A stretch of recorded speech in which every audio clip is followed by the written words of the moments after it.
Green board पर आप सभी का स्वागत है। मेरा नाम है मनदीप। इस वीडियो में करेंगे क्लास 10th के सब्जेक्ट साइंस से chapter light reflection and refraction को। इस चैप्टर के हर एक कॉन्सेप्ट को इतना डिटेल में डिस्कस कर लेंगे कि वीडियो के लास्ट तक आपका कोई भी डाउट नहीं रहेगा इस चैप्टर से रिलेटेड। इस चैप्टर के जो भी क्वेश्चन आंसर्स हैं और न्यूमेरिकल्स हैं उनकी एक अलग से वीडियो बनाई गई है। उस वीडियो का लिंक दिया गया है आपको नीचे डिस्क्रिप्शन बॉक्स में, उसको भी देख लेना क्योंकि न्यूमेरिकल्स बहुत इंपॉर्टेंट हैं। एग्जाम में न्यूमेरिकल्स आने के पूरे पूरे चांसेस रहते हैं इस वाले चैप्टर से। सो कंप्लीट चैप्टर हम डिस्कस करेंगे, यानी कि वन शॉट वीडियो होगी ये लाइट रिफ्लेक्शन एंड रिफ्रैक्शन की। तो शुरू कर लेते हैं चैप्टर को नेक्स्ट पेज से।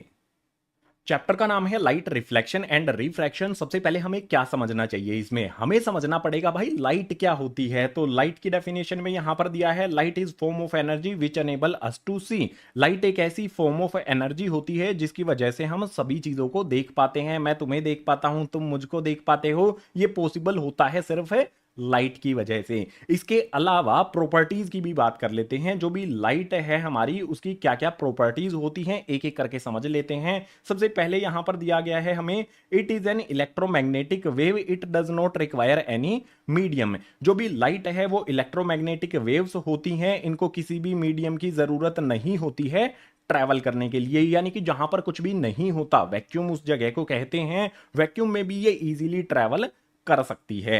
इसके बाद नेक्स्ट प्रॉपर्टी यहां पर दी है, light tend to travel in a straight line. Laser light आपने ये यूज कभी ना कभी की होगी। लेजर लाइट जब ऑन करते हो आप, तो आप देखते हो उसमें से बिल्कुल स्ट्रेट लाइट जो है वो बिल्कुल स्ट्रेट जाती है। तो लेजर लाइट में से भी लाइट निकलती है ना, जो वो स्ट्रेट जाती है। लाइट इसी तरह का नेचर शो करती है कि वो बिल्कुल एक स्ट्रेट लाइन में ट्रैवल करती है। इसके बाद नेक्स्ट हमें कहा गया है, it has a dual nature. है भाई, लाइट का नेचर ड्यूअल होता है, ये वेव और पार्टिकल दोनों फॉर्म्स में अपना नेचर शो करती है। ये चीज इसके सामने यहां पर मैं लिख देता हूं। लाइट जो है वो वेव की तरह भी अपना नेचर शो करती है और पार्टिकल की तरह भी अपना नेचर शो करती है। आपको बस इतना ही समझना है। फर्दर इनके बारे में जो डिटेल्स है ना, वो आप कॉलेज में जाकर पढ़ने वाले हो। इसके बाद कहा गया है भाई नेक्स्ट, लाइट कास्ट शैडो। अगर मेरे इस तरफ लाइट ऑन होती है तो मेरी शैडो बनेगी इस साइड में। जिस तरफ भी लाइट होती है उसके अपोजिट डायरेक्शन में शैडो बनती है लाइट की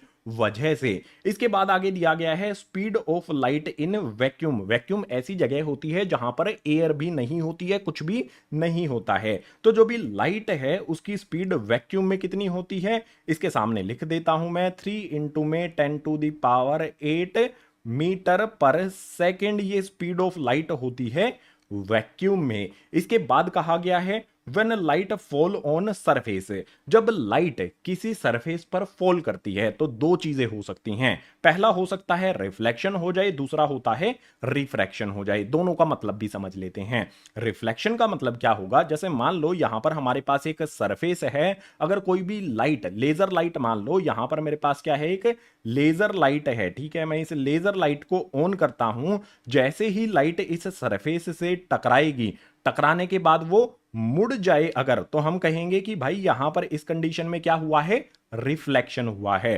टकराने के बाद लाइट मुड़ जाए किसी दूसरे रास्ते पर तो उसको कहा जाता है रिफ्लेक्शन। बात करें दूसरी की, रिफ्रैक्शन की, तो इसमें क्या होता है, जो भी यहां पर मेरी लेजर लाइट है, अगर मैं इसको ऑन करता हूं, इससे वो टकराएगी लेकिन वो बेंड नहीं होगी, वो इसको क्रॉस कर जाएगी या फिर जो भी दूसरा मीडियम है उसमें वो एंटर कर जाती है। तो इस वाली कंडीशन को कहा जाता है रिफ्रैक्शन। रिफ्लेक्शन में लाइट टकराकर सरफेस से बेंड हो जाती है एंड रिफ्रैक्शन में उसको क्रॉस वो कर जाती है या फिर दूसरे मीडियम में एंटर हो जाती है। अब हमने लाइट को समझ लिया है, बेसिक, बहुत बेसिक पॉइंट हमने रिफ्लेक्शन और रिफ्रैक्शन के भी समझ लिए हैं। लेकिन ये दोनों चीजें जो हमारी हैं, रिफ्लेक्शन और रिफ्रैक्शन, इन दोनों को हमें बहुत डिटेल में समझना है। तो पहले हम शुरू करेंगे रिफ्लेक्शन को समझना और इसके लिए मूव करते हैं गाइस नेक्स्ट पेज पर।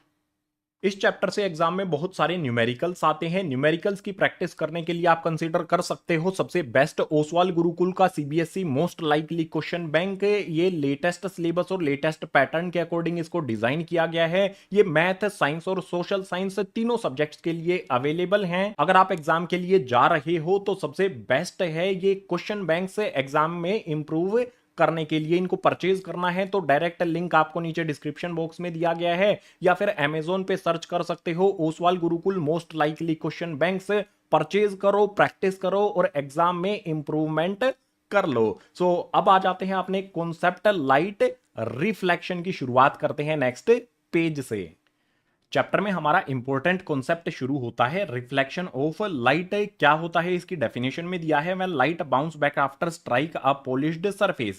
किसी पॉलिश्ड सरफेस पर लाइट टकराती है और बाउंस बैक यानी कि वापस से मुड़ जाती है, तो उसको कहा जाता है रिफ्लेक्शन ऑफ लाइट। बहुत सिंपल सी डेफिनेशन। अब बात करेंगे लॉज ऑफ रिफ्लेक्शन की। कुछ नियम होते हैं भाई रिफ्लेक्शन के, वो बहुत जरूरी है हमें समझना। तो उसके लिए हमने यहां पर लिया है एक मिरर। मिरर में नीचे की तरफ पॉलिश्ड सरफेस है, ऊपर की तरफ रिफ्लेक्टिंग सरफेस है। जो भी हमें चेहरा, अगर अपना फेस हमें इस मिरर में देखना है तो ऊपर की तरफ से देखेंगे, चेहरा हमें अपना दिखाई दे जाएगा। अब जो भी मिरर हमारा है, इस पर हम क्या करते हैं, एक नॉर्मल ड्रॉ कर लेते हैं। इस तरह से एक लाइन हम ड्रॉ यहां पर कर लेते हैं। ये वाली लाइन हमारी है नॉर्मल लाइन है। नॉर्मल लाइन जो होती है वो रिफ्लेक्टिंग सरफेस के साथ 90 डिग्री का एंगल बनाती है। सिंपल इसके बारे में बात यहां पर बता दी है।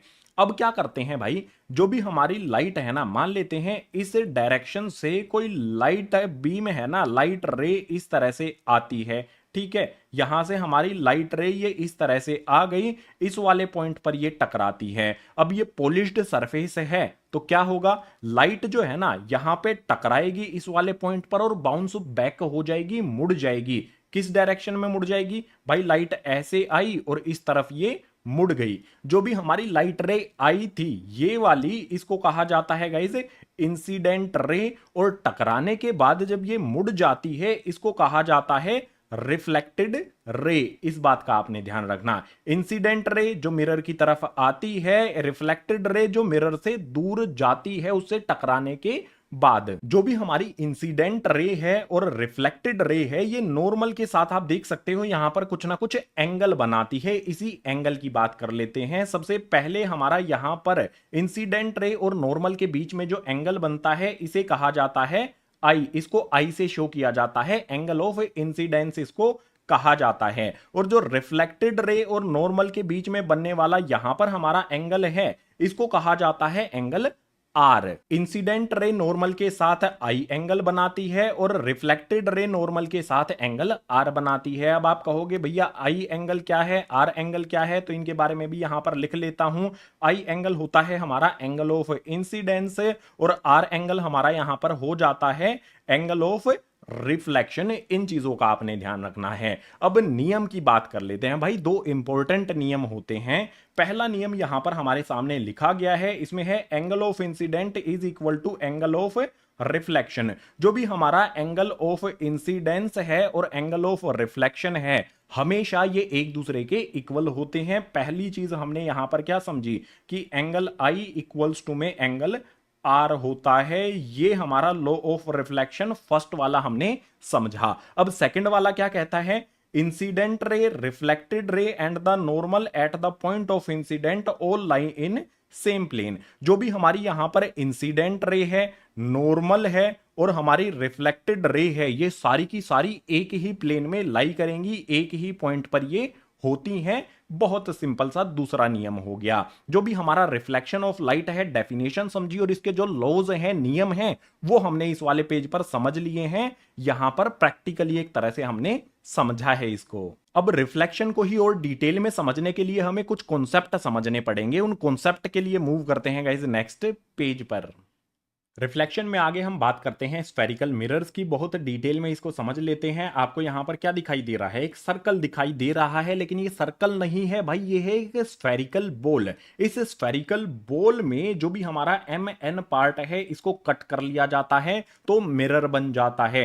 एक तरफ इसके पॉलिश कर दी जाती है, दूसरी तरफ ये रिफ्लेक्ट करता है लाइट को, ठीक है। जिस तरफ पॉलिश की जाती है उस तरफ आपको इस तरह से ये दिखाई देते हैं, जो मैंने ड्रॉ कर रखे हैं ब्लू कलर में। जो भी मेरा एम एन वाला पार्ट है, ये है मेरा एक स्फेरिकल मिरर हो गया। अब बहुत सारी चीजें हमें समझनी है, उनका ध्यान देना है आपने। जो भी यहां पर ये लाइन लगाई गई है, ये हमारी प्रिंसिपल एक्सिस होती है। प्रिंसिपल एक्सिस बिल्कुल हमारा जो मिरर है उसके बीचों बीच जो हमारा पॉइंट बनाती है, कट करती है, ये वाला पॉइंट, इसको डिनोट किया जाता है पी से। और पी का मतलब होता है गाइस पोल होता है, ये बिल्कुल सेंटर होता है, ठीक है। हाफ मतलब हाफ मिरर इसके ऊपर की तरफ होता है पोल के, हाफ मिरर नीचे की तरफ होता है। बहुत सिंपल पोल को हमने समझा। इसके बाद बात करेंगे जो हमारा यहां पर सी है ना, इस सी ये सेंटर ऑफ कर्वेचर होता है। सी से हम डिनोट करते हैं सेंटर ऑफ कर्वेचर को। जो भी हमारी स्फेरिकल बॉल है उसका सेंटर होता है ये सी पॉइंट है। इसके बाद बात करेंगे गाइस रेडियस की। रेडियस क्या होता है भाई, जो भी हमारा पी पॉइंट है और जो भी हमारा सी पॉइंट है, इसके बीच की जो भी दूरी है वो हमारी हो जाएगी रेडियस। नेक्स्ट बात करेंगे जो भी रेडियस है उसका अगर हम हाफ कर देते हैं, आर अपॉन में 2 कर देते हैं, तो ये इक्वल हो जाता है हमारा यहां पर एफ यानी कि फोकल लेंथ के। जो हमारा स्मॉल एफ है इससे हम डिनोट करते हैं फोकल लेंथ है। यहां पर आप देख सकते हो ये हमने डिनोट कर रखी है, ये रेडियस का हाफ होती है। इसके अलावा कैपिटल एफ भी आपको दिखाई दे रहा है। भाई कैपिटल एफ जो है ना, जो भी हमारा ये मिरर है इसका फोकस पॉइंट होता है। इसको थोड़ा सा डिटेल में आगे आप समझ पाओगे, ठीक है। एफ से हम कैपिटल एफ से फोकस को यहां पर डिनोट करते हैं और स्मॉल एफ से फोकस लेंथ को डिनोट करते हैं। फोकस लेंथ रेडियस की हाफ होती है। इसके बाद जो हमारे एम और एन वाले पॉइंट हैं ये होता है गाइज अपार्चर।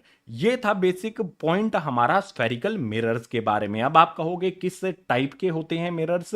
2 टाइप के होते हैं। पहला कहेंगे कॉनकेव मिरर, दूसरा कहेंगे कॉन्वेक्स मिरर। जो भी हमारे कॉनकेव मिरर हैं उनको कन्वर्जिंग मिरर भी कहा जाता है और कॉन्वेक्स मिरर्स को डाइवर्जिंग मिरर भी कहा जाता है। इस बात का आपने ध्यान रखना है। अब कैसे पहचाना जाएगा कि कौन सा मिरर कॉनकेव है, कौन सा कॉन्वेक्स है? तो भाई कॉनकेव मिरर आपके सामने यहां पर एग्जांपल के तौर पर बनाया गया है।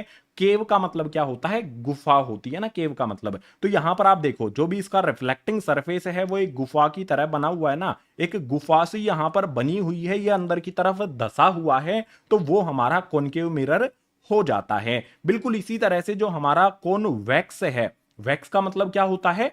उठा हुआ। आप देख सकते हो इसका रिफ्लेक्टिंग सरफेस और बाहर की तरफ इसका पेट सा निकला हुआ है, ये ऊपर की तरफ ऐसे उठा हुआ है, तो हम क्या कहेंगे भाई? वैक्स है ये, ठीक है। कॉन्वेक्स मिरर हो जाएगा। इस तरह से हम स्फेरिकल मिरर और स्फेरिकल मिरर के टाइप्स को समझ सकते हैं। अब डिटेल में हम समझेंगे कि भाई जो भी हमारे कॉनकेव मिरर हैं और कॉन्वेक्स मिरर हैं इनसे इमेज कैसे बनती है, उसको समझने के लिए चलते हैं नेक्स्ट पेज पर। इमेज के लिए हमें रे डायग्राम बनाना होता है और रे डायग्राम के लिए हमें कुछ रूल्स को फॉलो करना होता है। इस वाले पेज पर समझते हैं rules to making ray diagram by concave mirror. जो भी हमारे कॉनकेव मिरर होते हैं उनका रे डायग्राम के लिए हमें कुछ रूल्स फॉलो करने होते हैं। टोटल 4 रूल्स हमें समझने हैं, एक एक करके समझते हैं। बहुत सिंपल सी बात है, यहां पर हमारा कॉनकेव मिरर दिया गया है, ये हमारी प्रिंसिपल एक्सिस है। प्रिंसिपल एक्सिस पर हमारा एफ पॉइंट है और सी पॉइंट है। क्या होते हैं ये पीछे वाले पेज पर मैंने बता दिया था। अब सबसे पहला रूल देखो, इसमें दिया है a ray parallel to principal axis will pass through the focus after reflection. कोई रे हम ड्रॉ करते हैं जो कि प्रिंसिपल एक्सिस के पैरेलल है, तो भाई सबसे पहले ड्रॉ ही कर लेते हैं। मैं क्या करता हूं, एक रे यहां पर ड्रॉ कर देता हूं जो क्या है यहां पर प्रिंसिपल एक्सिस जो हमारी यहां पर है इसके पैरेलल मैंने ये रे ड्रॉ कर दी है, ठीक है। ये पैरेलल है प्रिंसिपल एक्सिस के। तो रिफ्लेक्शन के बाद क्या होगा भाई? रिफ्लेक्शन के बाद वो फोकस से पास होती है भाई, ये इस सरफेस पर, रिफ्लेक्टिंग सरफेस पर यहां पर टकराएगी, उसके बाद रिफ्लेक्ट हो जाएगी कहां से? फोकस से। ये कहा जा गया है इस फर्स्ट वाले रूल में। कोई भी प्रिंसिपल एक्सिस के पैरेलल आती है, टकरा के रिफ्लेक्ट होती है फोकस से। फर्स्ट वाला रूल बहुत सिंपल। सेकंड वाले रूल पर आ जाते हैं। इसमें दिया है a ray incident through focus after reflection it will parallel to principal axis. अब क्या कहता है, जो भी पहले वाला काम है वो हटा देता हूं। सेकंड वाले रूल में क्या कहता है कि कोई भी हमारी रे फोकस की तरफ आती है तो वो रिफ्लेक्ट होने के बाद प्रिंसिपल एक्सिस के पैरेलल हो जाती है। अब क्या करना है भाई? मैं एक रे यहां पर ड्रॉ करता हूं जो फोकस से, ठीक है, इस डायरेक्शन में कोई रे यहां से आती है, फोकस से ये क्रॉस होती है तो टकराएगी जहां पर भी ये मिरर से, उस पॉइंट पर टकराने के बाद ये पैरेलल हो जाएगी प्रिंसिपल एक्सिस के, ऐसा कहा गया है। तो ये कुछ इस तरह से चली जाएगी, टकराने के बाद इस तरह से ये प्रिंसिपल एक्सिस फोकस से आएगी तो प्रिंसिपल एक्सिस के पैरेलल हो जाएगी। और फर्स्ट वाले रूल में कहा गया था प्रिंसिपल एक्सिस के पैरेलल आती है तो फोकस से वो क्रॉस हो जाएगी। दो रूल बहुत इजीली मैंने आपको समझा दिए हैं। अब तीसरे रूल पर आ जाते हैं। अ रे pass through centre of curvature is reflected back on same path. इसमें कहता है कि सेंटर ऑफ कर्वेचर हमारा सी वाला पॉइंट होता है, कोई रे सी वाले पॉइंट से पास होती है तो वो रिफ्लेक्ट जो है ना उसी पाथ पर हो जाती है। इसको समझाने के लिए पुराना वाला रे मैं रिमूव करता हूं। इसमें क्या कहा गया है कि भाई कोई रे है जो सेंटर ऑफ कर्वेचर वाले पॉइंट से इस तरह से मिरर पर आएगी, ठीक है, ये इस तरह से यहां पर आई है, ये हमारी इंसिडेंट रे है, यहां पर ये टकराएगी और रिफ्लेक्ट हो जाएगी कहां पर, सेम पाथ पर। जिस पाथ से आई है ये उसी पाथ से वापस भी ये चली जाएगी, यानी कि जिस पाथ से आई है उसी पाथ से पहले यहां से यहां तक आएगी, इस वाले पॉइंट पर टकराएगी, रिफ्लेक्ट हो जाएगी और वापस से इसी पाथ पर वो मुड़ जाएगी। सी से अगर कोई आई है तो वापस टकराकर सी से ही वो वापस चली जाती है। इस बात का आपने ध्यान रखना है, रूल नंबर 3 में ये कहा गया है। आ जाते हैं लास्ट यानी कि 4th वाले रूल पर। इसमें कहा गया है a ray incident to pole is reflect make equal angle. अगर हमारा पोल कहां पर होता है भाई, यहां पर हमारा पोल होता है, ये वाला पॉइंट हमारा पोल है। अगर कोई लाइन है, कोई रे यहां पर पोल पर आती है, पहले वाली ड्राइंग हटा देता हूं, रूल नंबर 3 वाली, जो भी हमारी कोई रे है वो पोल की तरफ आती है, ये हमारी पोल की तरफ आई है तो क्या होगा, पोल पर जब ये टकराएगी तो रिफ्लेक्ट हो जाएगी और रिफ्लेक्ट होने के बाद जितना एंगल ये यहां पर बनाती है हमारी प्रिंसिपल एक्सिस के साथ, यहां पर जो एंगल बनेगा उतना ही एंगल यहां पर बनेगा, यानी कि यहां पर हमारा आई एंगल बनेगा और यहां पर हमारा आर एंगल बनेगा। और आपको पता होना चाहिए कि इक्वल एंगल के साथ ये रिफ्लेक्ट होती है, इट मींस आई और आर एंगल एक दूसरे के इक्वल होंगे। 4 तरह से रे ड्रॉ की जाती है कॉनकेव मिरर पर, इन 4 रूल्स के अकॉर्डिंग। ये आपको ध्यान रखने हैं जब भी हम कॉनकेव मिरर के लिए रे डायग्राम बनाते हैं। अब कॉनकेव मिरर के लिए रे डायग्राम कैसे बनाने हैं उनको समझने के लिए मूव करते हैं अगले पेज पर। रे डायग्राम से हम इमेजेस फॉर्म करते हैं, तो जो भी हमारे कॉनकेव मिरर हैं उस पे रे डायग्राम से किस तरह से इमेज फॉर्म की जाती हैं एक एक करके सभी तरीकों को समझ लेते हैं। सबसे पहले यहां पर कहा गया है when object at infinity. Mirror जो भी हमारा यहां पर है कॉनकेव मिरर, इसके सामने ऑब्जेक्ट कहां पर है, इन्फिनिटी यानी कि अनंत दूरी पर है। तो अनंत दूरी से क्या होगा, जो भी हमारी लाइट रेज हैं वो आएंगी, इस तरह से आएंगी, ठीक है, ये लाइट रेज हमारी यहां पर आएंगी, उसके बाद जो भी हमारा ये मिरर है इस पर वो स्ट्राइक करेंगी, आकर इससे टकराएंगी। ये हमारा रिफ्लेक्टिंग सरफेस है अंदर की तरफ।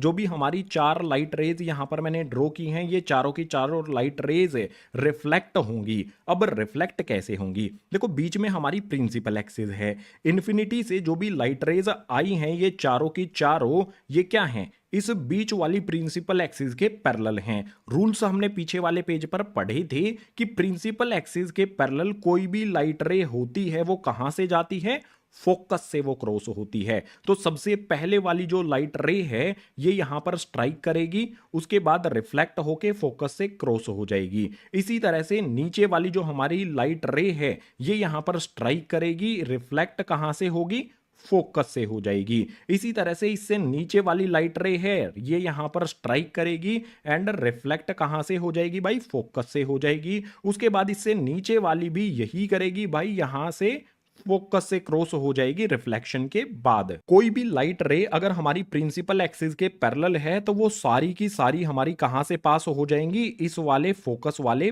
पॉइंट से। अब जहां पर भी लाइट रेज एक दूसरे को क्रॉस करती हैं वहीं पर हमारी इमेज बनती है। अगर इन्फिनिटी पर हमारा ऑब्जेक्ट है तो इमेज कहां पर बनेगी भाई, फोकस पर बनती है। अब जो भी इमेज बनेगी ना उसके बारे में हमें यहाँ पर 3 पॉइंट दिए गए हैं, इनको समझ लेते हैं। सबसे पहले इमेज की पोजीशन की बात की गई है तो वो एफ पर होगी। एफ पर क्यों होगी? क्योंकि लाइट रेज एक दूसरे को यहाँ पर कट करती हैं रिफ्लेक्शन के बाद, जहां पर भी कट करेंगी वहीं पर हमारी इमेज की पोजीशन होती है। इसके बाद जो भी इमेज का नेचर है वो कैसा होगा? भाई इमेज का नेचर रियल और इन्वर्टेड होगा। असल में जो भी हमारी लाइट रेज हैं वो एक दूसरे से एफ पॉइंट पर मिल रही हैं, इसलिए रियल इमेज बनेगी। और इन्वर्टेड यानी कि उल्टी इमेज भी यहां पर बनती है। अब इन्वर्टेड का असल में मीनिंग जो है ना वो आप समझ पाएंगे जब हम सेकंड वाला पार्ट करेंगे। अब नेक्स्ट हम बात कर लेते हैं इमेज के साइज की। आप देखो यहां पर इन्फिनिटी पर हमारी इमेज का साइज कुछ इस तरह का होगा। यहां पर इनसे ये टकरा कर किसी एक पॉइंट पर मिल जाती हैं सारी की सारी, तो जो भी इमेज बनी है हमारी, ये हमारा ऑब्जेक्ट है यहां पर, और इमेज जो है वो देख सकते हो बहुत छोटी बनेगी।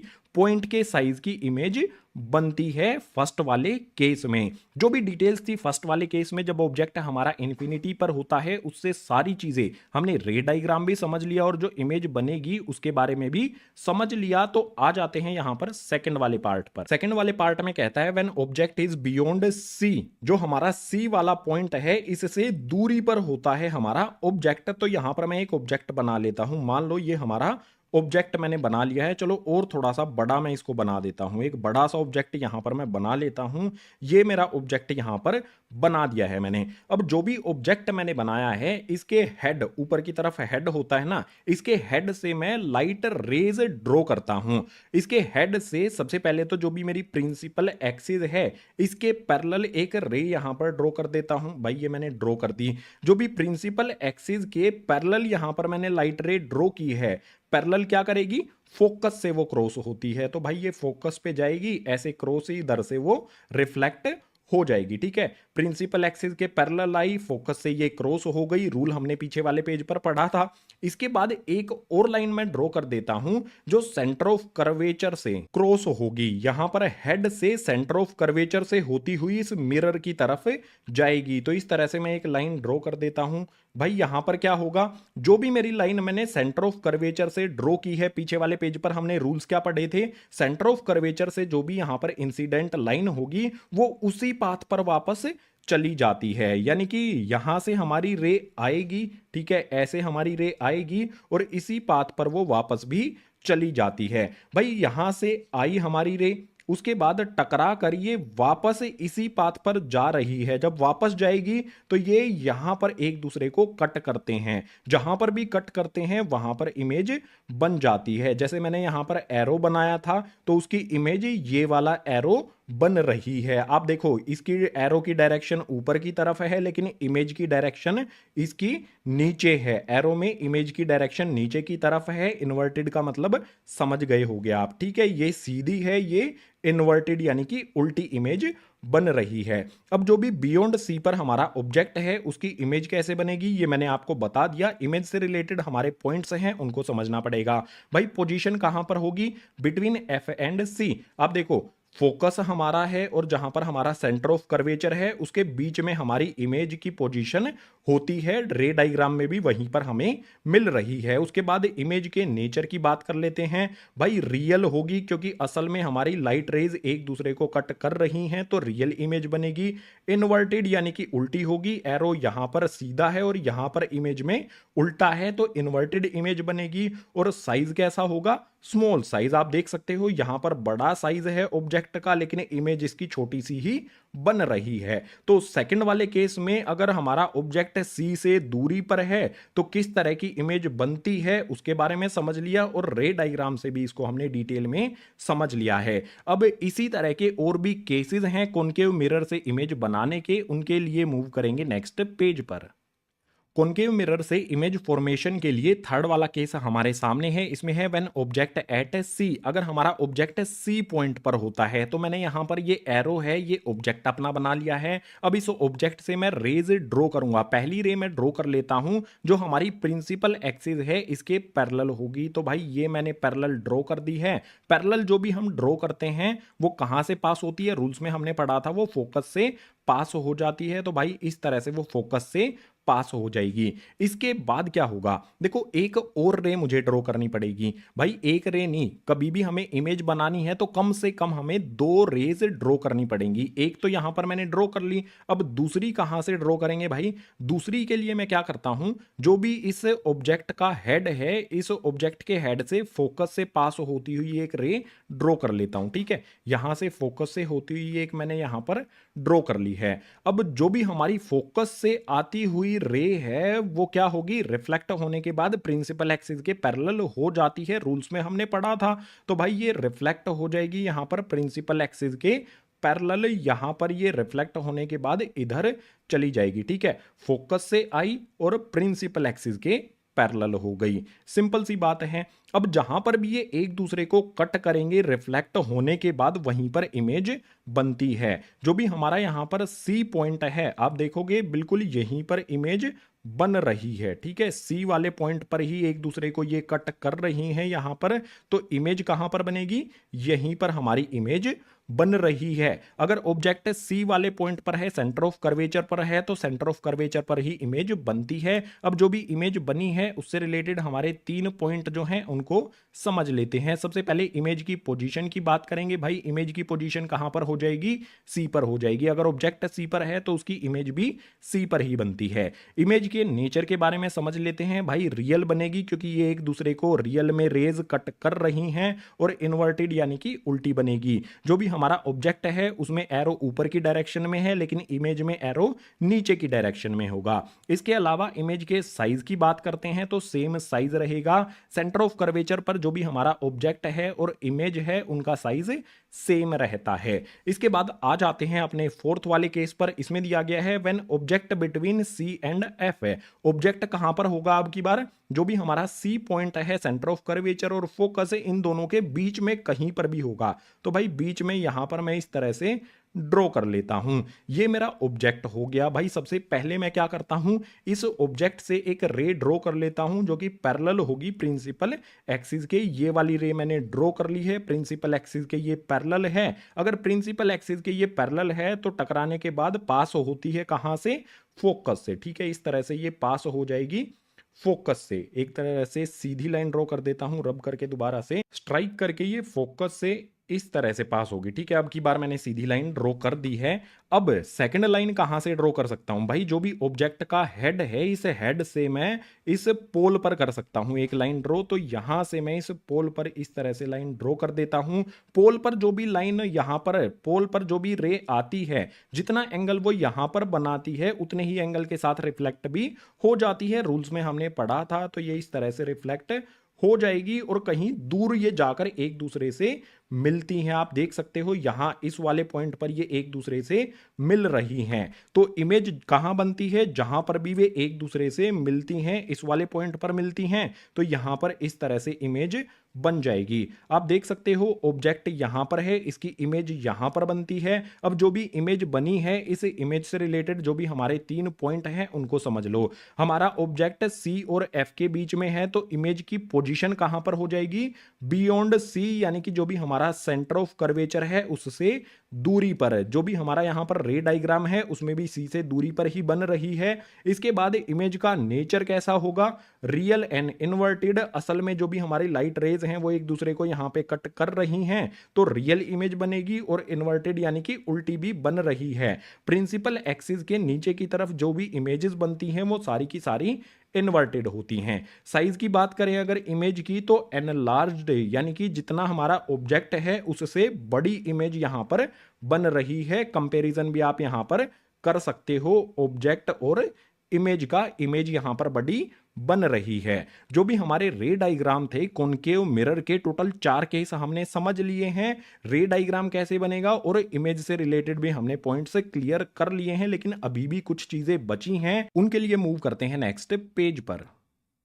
कॉनकेव मिरर से इमेज फॉर्मेशन का 5th वाला केस हमारे सामने है। इसमें कहता है ऑब्जेक्ट एट एफ, जो भी हमारा ऑब्जेक्ट है वो एफ वाले पॉइंट पर होगा। तो भाई ये मैंने ऑब्जेक्ट यहां पर बना दिया है। ऑब्जेक्ट जो भी बनाया है, ऑब्जेक्ट से सबसे पहली रे मैं ड्रॉ कर देता हूं जो प्रिंसिपल एक्सिस के पैरेलल होगी। प्रिंसिपल एक्सिस से जो भी पैरेलल होती है वो फोकस से होके क्रॉस हो जाती है रिफ्लेक्ट होने के बाद, तो भाई ये क्रॉस हो गई। इसके बाद एक और रे की जरूरत होगी मुझे इमेज बनाने के लिए, तो सेंटर ऑफ कर्वेचर और इमेज के हेड से होती हुई मैं एक रे यहां पर ड्रॉ कर लेता हूं। ठीक है, यहां पर इस तरह से मैं ड्रॉ कर देता हूं, ये जाएगी यहां पर टकराएगी। ठीक है, सेंटर ऑफ कर्वेचर से होती हुई ये रे मैंने ड्रॉ की है जो इस वाले पॉइंट पर स्ट्राइक करेगी, और सेंटर ऑफ कर्वेचर से कोई भी रे जाती है मिरर पर टकराने के बाद रिफ्लेक्ट कैसे होती है, जिस पाथ पे आई है उसी पाथ से वो वापस चली जाती है, यानी कि रिफ्लेक्ट होने के बाद ये इसी पाथ पर वापस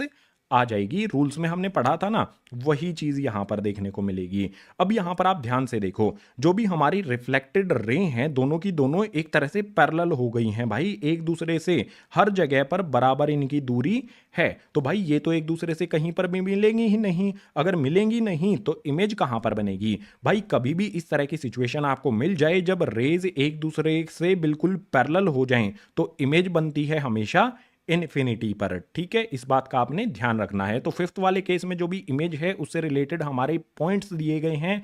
सबसे पहले इमेज की पोजीशन कहां पर हो जाएगी, इन्फिनिटी पर। ऑब्जेक्ट अगर हमारा फोकस पर है तो इमेज हो जाएगी इन्फिनिटी यानी कि अनंत पर। इमेज के नेचर की बात करें तो भाई रियल इमेज बनेगी, क्योंकि रियल में ये कहीं ना कहीं इन्फिनिटी अनंत दूरी पर जाकर एक दूसरे से मिलेंगी, और जो भी इमेज है वो इनवर्टेड होंगी। देख सकते हो दोनों रेज जो रिफ्लेक्टेड हैं प्रिंसिपल एक्सिस से नीचे की तरफ आ गई हैं, तो भाई इमेज इनवर्टेड यानी कि उल्टी ही बनेगी, सीधी इमेज नहीं बन सकती है। इसके बाद इमेज का साइज क्या होगा, हाईली एनलार्ज्ड। भाई बहुत ज्यादा दूरी पर ये एक दूसरे से मिलेंगी, फोकस पर जो हमारा ऑब्जेक्ट है उससे इमेज का साइज बहुत कहीं पर बड़ा होगा, जहां पर भी ये एक दूसरे से मिलेंगी इन्फिनिटी दूरी पर मिलेंगी। तो प्रिंसिपल एक्सिस जो भी हमारी प्रिंसिपल एक्सिस है इससे दूरी इनकी बढ़ती चली जाएगी और इमेज बहुत बड़ी बनेगी, हाईली एनलार्ज्ड बनेगी। ठीक है, तो जो भी फिफ्थ वाला केस था रे डायग्राम बनाया और इमेज की प्रॉपर्टीज भी हमने समझी। आ जाते हैं कॉनकेव मिरर के लास्ट यानी कि सिक्स्थ वाले केस पर। इसमें है when object is between P and F. जो भी हमारा पोल है और फोकस है इसके बीच में कहीं पर अगर ऑब्जेक्ट हमारा होता है तो क्या होगा भाई। यहां पर मैं बना लेता हूं, देखो ये हो गया मेरा ऑब्जेक्ट। अब जो भी ऑब्जेक्ट है एफ और पी पॉइंट के बीच में, इस ऑब्जेक्ट के हेड से एक तो मैं पैरेलल लाइन ड्रॉ कर देता हूं। पैरेलल किसके होगी, ये प्रिंसिपल एक्सिस के पैरेलल मैंने ड्रॉ की है। जो भी पैरेलल होती है वो फोकस से क्रॉस होके जाती है, तो ये रिफ्लेक्ट होने के बाद क्या होगा, इस फोकस से क्रॉस होकर ये चली जाएगी। ठीक है, इसको और आगे एक्सटेंड भी कर देता हूं, इस तरह से ये चली जाएगी। अब एक और रे की जरूरत होगी भाई, सेंटर ऑफ कर्वेचर से ड्रॉ कर लेता हूं। सेंटर ऑफ कर्वेचर से जो मैं ड्रॉ करूंगा ना वो क्या होगा, सेंटर ऑफ कर्वेचर वाले पॉइंट से, और जो भी हमारा ऑब्जेक्ट है इसके हेड को टच करती हुई मिरर पे स्ट्राइक करेगी। तो भाई इस तरह से मैं ड्रॉ करता हूं, एक सेकेंड, यहां पे इस तरह से मैं ये ड्रॉ कर रहा हूं। ठीक है, मैंने सेंटर ऑफ कर्वेचर और इमेज के हेड से होती हुई रे यहां पर ड्रॉ की है।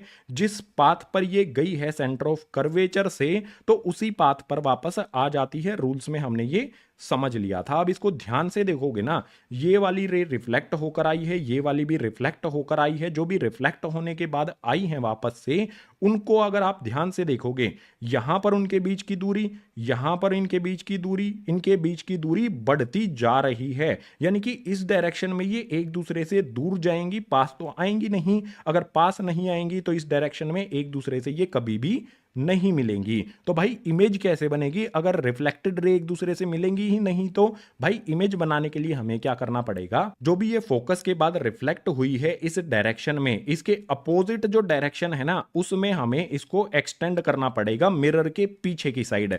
तो जो भी हमारी ये वाली रे है इसको मैं एक्सटेंड करता हूं, इसको कहते हैं, जो डॉटेड मैं ड्रॉ कर रहा हूं इसको कहा जाता है वर्चुअल रे।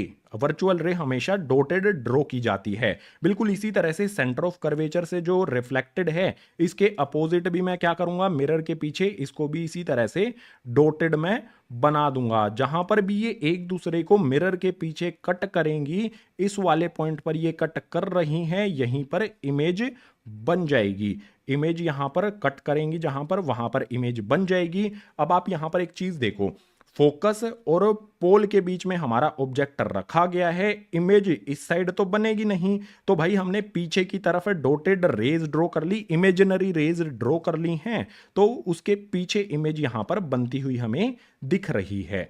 इबी जो भी इमेज बनी है यहां पर, इसके बारे में पॉइंट्स को समझ लेते हैं। इमेज की पोजीशन कहां होगी, बिहाइंड मिरर, देख सकते हो मिरर के पीछे की तरफ है। इमेज के नेचर की बात करते हैं तो वर्चुअल एंड इरेक्ट है। इमेज जो है वो वर्चुअल इमेज है, असल में नहीं बनी है, क्योंकि असल में तो जो भी रेज हैं वो एक दूसरे से कभी मिलेंगी नहीं। वर्चुअल रेज हमने यहां पर ड्रॉ की हैं तो वर्चुअल ही इमेज बनती है। इमेज कैसी होगी भाई, इरेक्ट होगी, इन्वर्टेड नहीं होगी। देख सकते हो ऑब्जेक्ट हमारा प्रिंसिपल एक्सिस के ऊपर की तरफ है और उसकी इमेज भी ऊपर की तरफ ही है, तो उसको कहा जाता है इरेक्ट इमेज।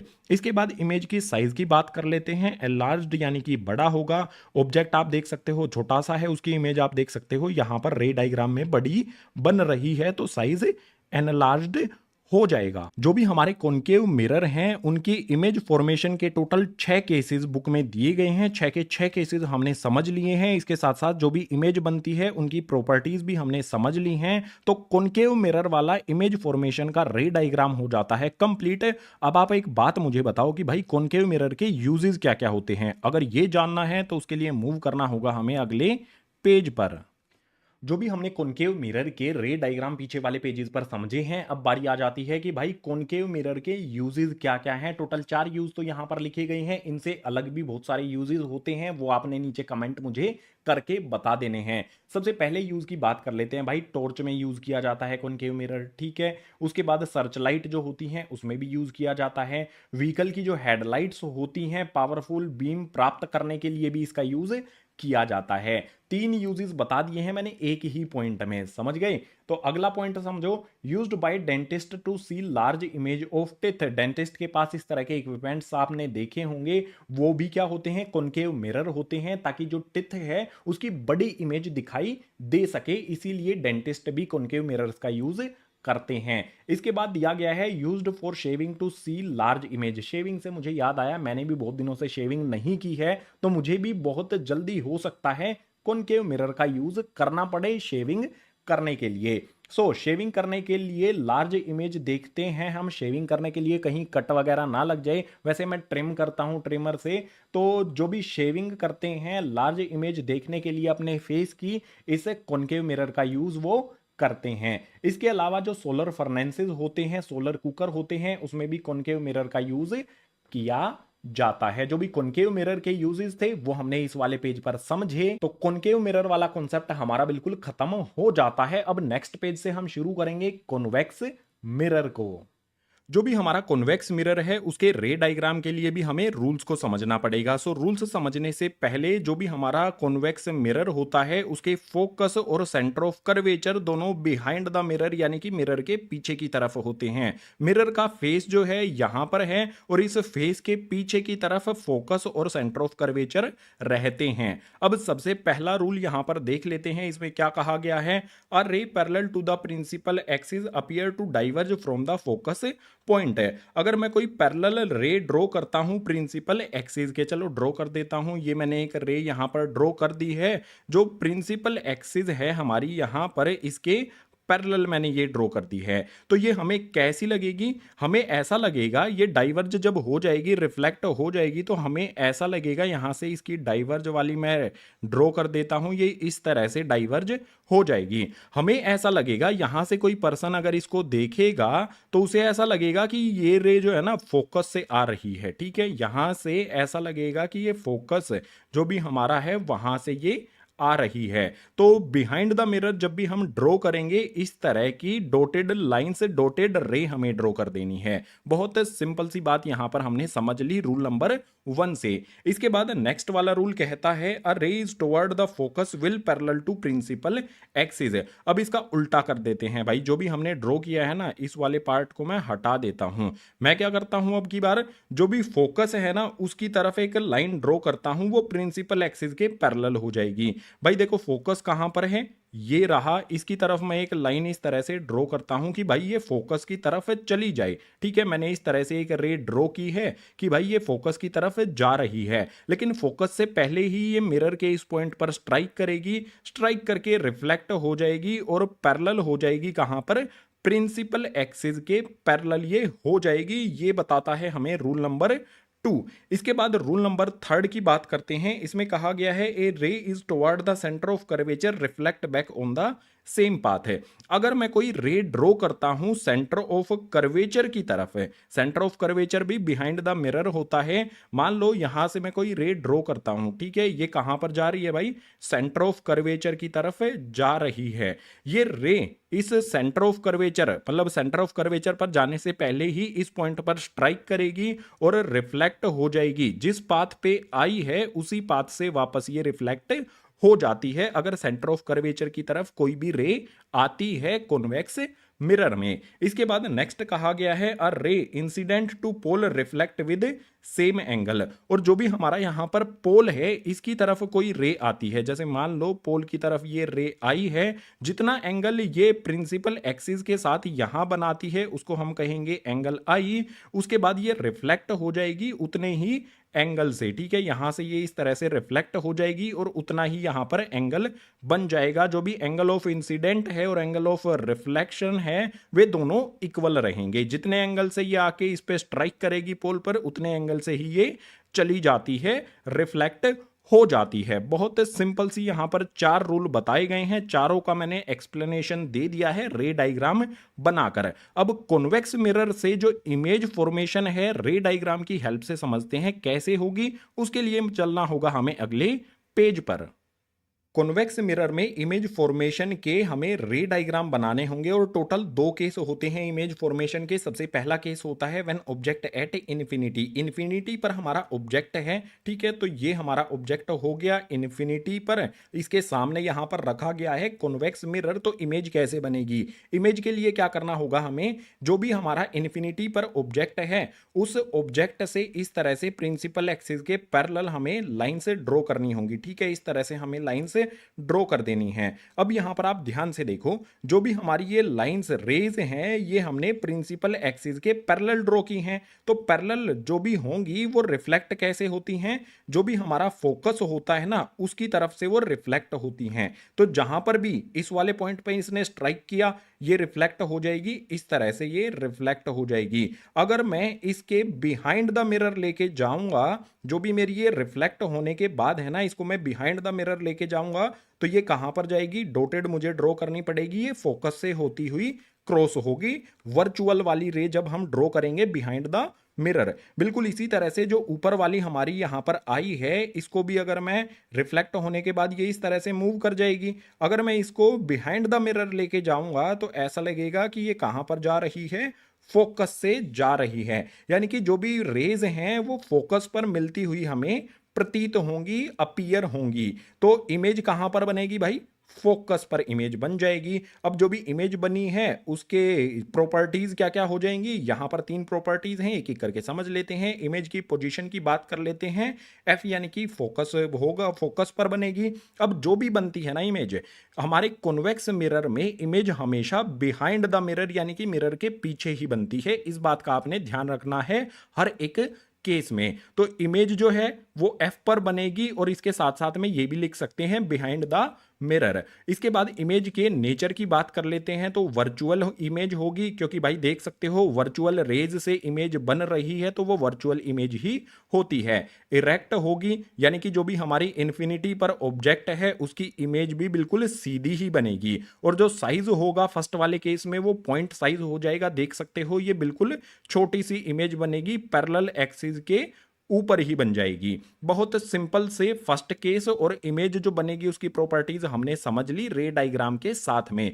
सेकंड वाले केस को देख लेते हैं। इसमें है when object between P and infinity. Object हमारा पोल और कहीं अनंत इन्फिनिटी के बीच में कहीं पर होता है। तो यहां पर मैं बना देता हूं, ये हमारा ऑब्जेक्ट मैंने बना दिया है। इस ऑब्जेक्ट की इमेज कैसे बनेगी, रे डायग्राम ड्रॉ करते हैं। सबसे पहले रे डायग्राम के लिए सबसे पहले मैं क्या करूंगा, जो भी मेरा ऑब्जेक्ट है इसके हेड से एक पैरेलल लाइन ड्रॉ कर दूंगा जो कि प्रिंसिपल एक्सिस के पैरेलल होगी। ये मैंने एक रे ड्रॉ कर दी। अब जो भी पैरेलल होगी ना, प्रिंसिपल एक्सिस के पैरेलल मैंने ड्रॉ की है, तो ये रिफ्लेक्ट हो जाएगी किस डायरेक्शन में, डाइवर्ज हो जाएगी कुछ इस तरह से कि लगेगा कि फोकस से ये आ रही है। ठीक है, ये तो हमारा हो गया फर्स्ट वाला केस है। अब एक और रे ड्रॉ करनी पड़ेगी मुझे। अगर मुझे चाहिए कि ऑब्जेक्ट की इमेज बने तो कम से कम 2 रे मुझे ड्रॉ करनी पड़ेंगी।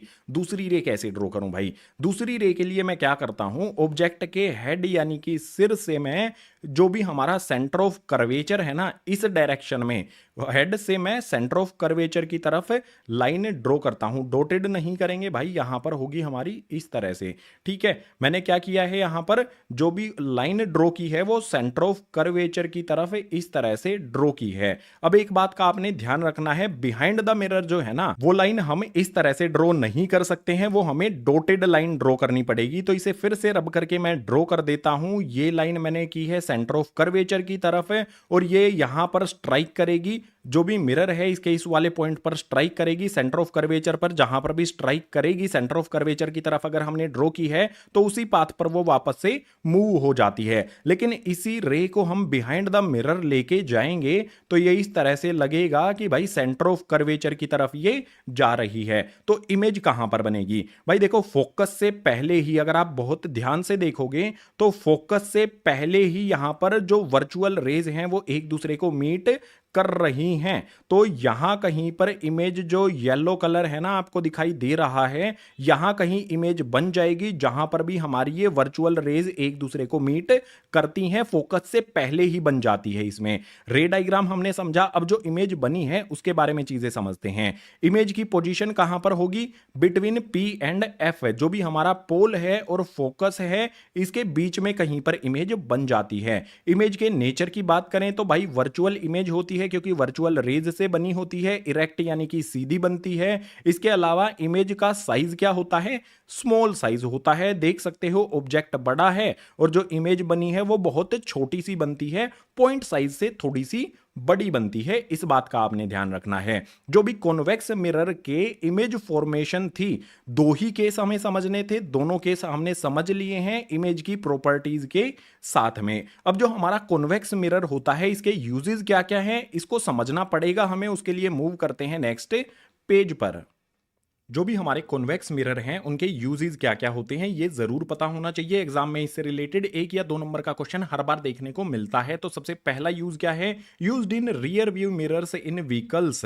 जो भी हमारे व्हीकल्स होते हैं, व्हीकल्स में जब हम ड्राइविंग सीट पे बैठते हैं तो बीच में एक मिरर लगा होता है, वो मिरर होता है कॉन्वेक्स मिरर। और कॉन्वेक्स मिरर क्यों होता है इसका रीजन आपको पता होना चाहिए। 2 रीजन यहां पर लिखे गए हैं। It always give erect through diminished image, ये इरेक्ट और डिमिनिश्ड इमेज बनाता है। इरेक्ट यानी कि सीधी इमेज हमेशा ये बनाते हैं, इसीलिए व्हीकल्स में रियर व्यू मिरर के तौर पर कॉन्वेक्स मिरर का यूज किया जाता है।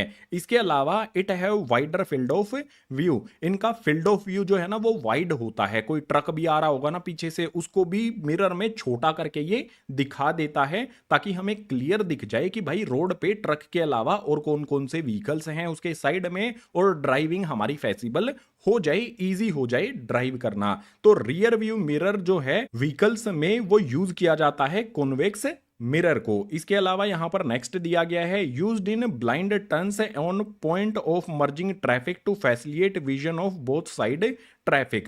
कहीं ऐसे टर्न्स होते हैं, मोड़ होते हैं जहां पर इस वाले कॉन्वेक्स मिरर का यूज किया जाता है। ऐसे टर्न जो ब्लाइंड होते हैं, ब्लाइंड टर्न का मतलब होगा शार्प टर्न, उसमें किसी एक कोने पर लगा दिया जाता है ताकि दोनों डायरेक्शन से आने वाली जो व्हीकल्स हैं वो कॉन्वेक्स मिरर में देख पाए कि भाई दूसरे डायरेक्शन से, दूसरे टर्न से कौन सा व्हीकल आ रहा है उसको साइड देने का टाइम मिल जाए। इसके बाद आगे दिया गया है used in shops as security mirrors. Shops में भी कोने में ये लगा दिया जाता है ऊपर की तरफ सिक्योरिटी मिरर के तौर पर। वैसे तो आजकल सिक्योरिटी कैमरा सीसीटीवी यूज होने लगा है, लेकिन बहुत बड़े लेवल पर इनका भी यूज किया जाता था कॉन्वेक्स मिरर का सिक्योरिटी मिरर्स के तौर पर। धीरे धीरे इनकी जगह को चेंज किया जा रहा है सीसीटीवी कैमराज से। जो भी यूजेस थे वो तो मैंने बता दिए हैं। इसके अलावा अगर आपको और कोई भी यूज पता चलता है तो कमेंट करके मुझे जरूर बताना। अब दोनों मिरर हमने समझ लिए हैं भाई, कॉन्वेक्स मिरर भी समझ लिया है, कॉनकेव मिरर भी समझ लिया है। तो बात करेंगे मिरर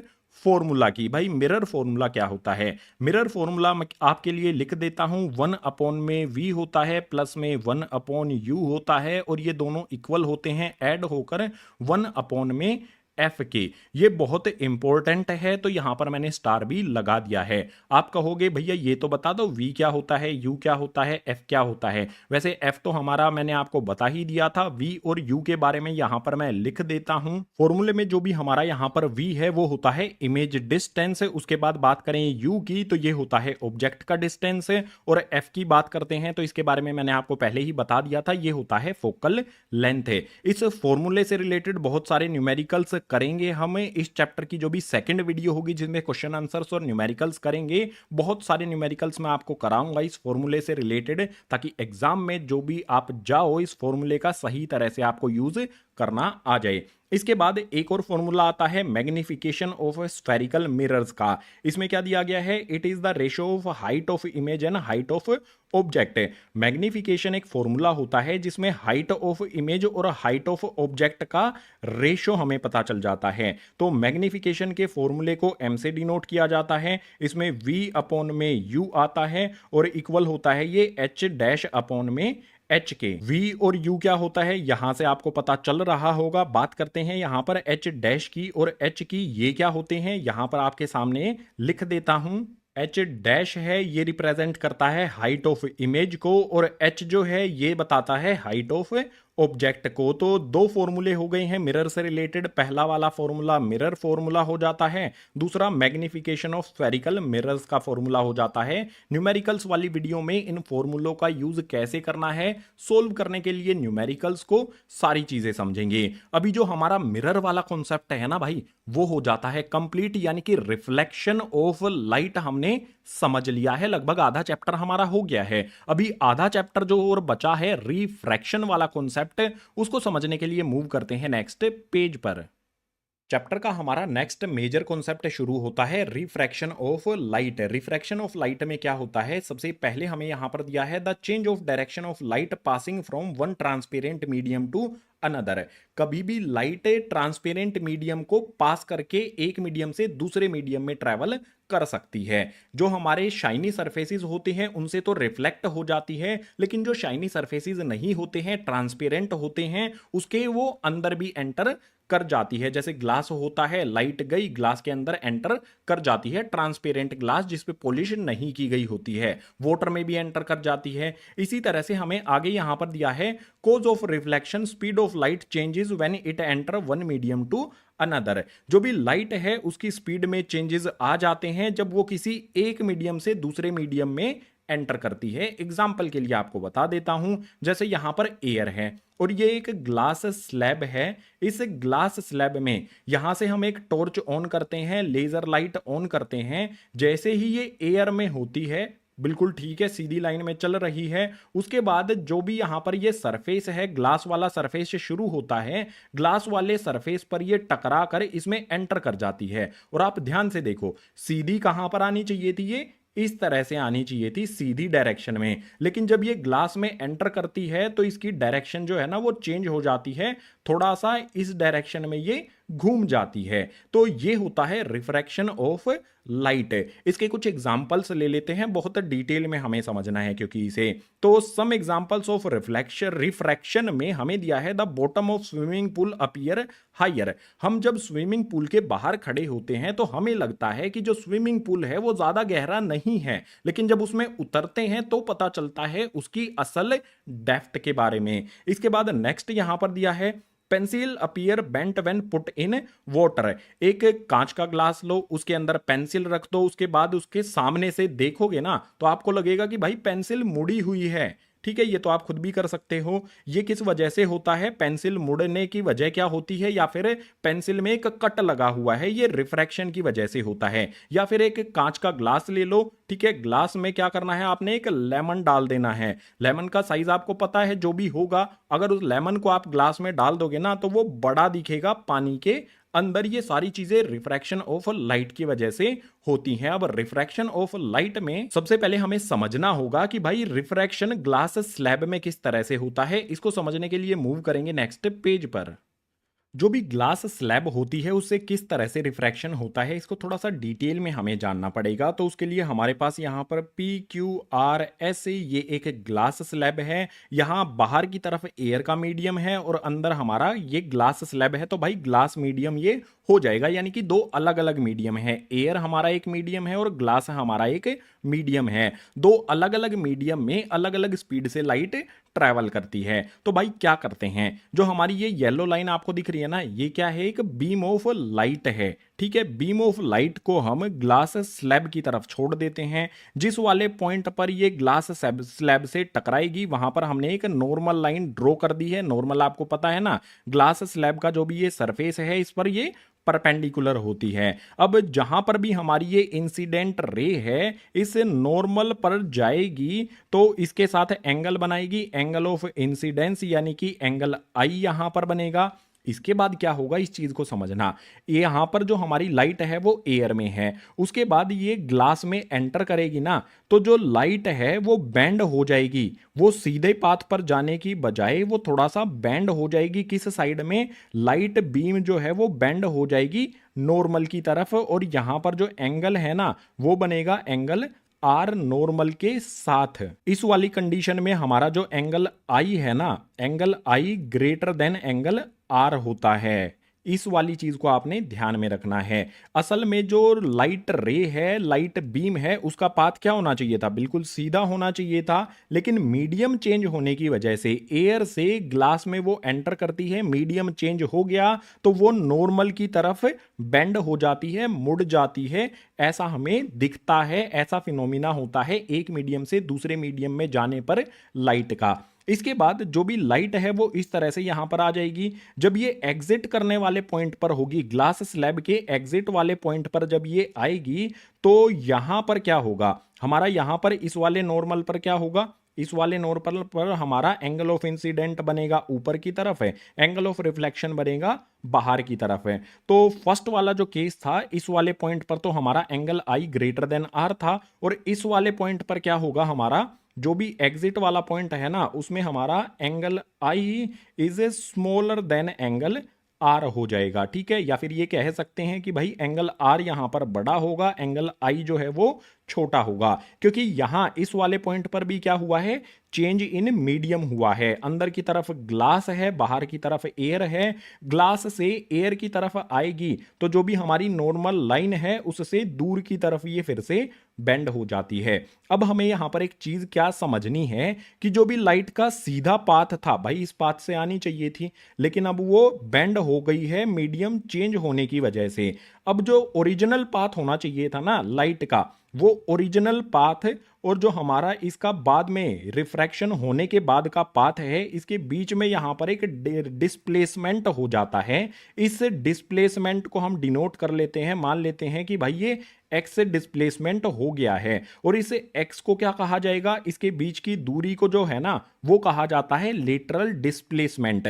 और लेटरल डिस्प्लेसमेंट दो चीजों पर डिपेंड करता है। पहला होता है refractive index of glass slab. जो भी ग्लास स्लैब है उसका रिफ्रैक्टिव इंडेक्स क्या है, उसके अकॉर्डिंग लेटरल डिस्प्लेसमेंट चेंज हो सकता है। इसके अलावा थिकनेस ऑफ ग्लास स्लैब, जो भी ग्लास स्लैब है अगर इसकी थिकनेस ज्यादा हो जाएगी तो लेटरल डिस्प्लेसमेंट जो है ये भी ज्यादा हो जाएगा।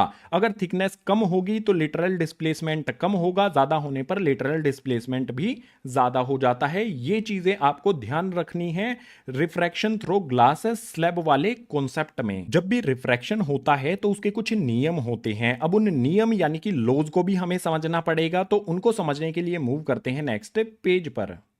लॉज ऑफ रिफ्लेक्शन हमें समझना है, तो इसके लिए सबसे पहले हमें दिया है the incident ray, the refracted ray and the normal to interface of two transparent media at the point of incidence all lie in the same plane. जो भी हमारी इंसिडेंट रे होती है, रिफ्रैक्टेड रे होती है, और जो हमारा ट्रांसपेरेंट मीडिया का पॉइंट होता है, वो भी सारे के सारे पॉइंट जो है ना वो एक ही प्लेन में लाई करते हैं। एग्जाम्पल देकर समझा देता हूं। जैसे मान लो यहां पर हमारा ये है, उससे जो भी हमारी यहां पर हमने लाइन ड्रॉ की है, इससे ऊपर की तरफ कोई मीडियम अलग है और इसके नीचे का मीडियम अलग है। मीडियम 1 मीडियम 2 से हमने इनको नेमिंग कर दी है। यहां पर हमारी नॉर्मल लाइन है। क्या कहा गया है भाई? Incident ray. जो रे हम ड्रॉ करते हैं ये इंसिडेंट हो जाती है हमारी, ठीक है। आई फॉर इंसिडेंट रे हमारी हो जाएगी, जो नॉर्मल के साथ एंगल ऑफ इंसिडेंस बनाती है।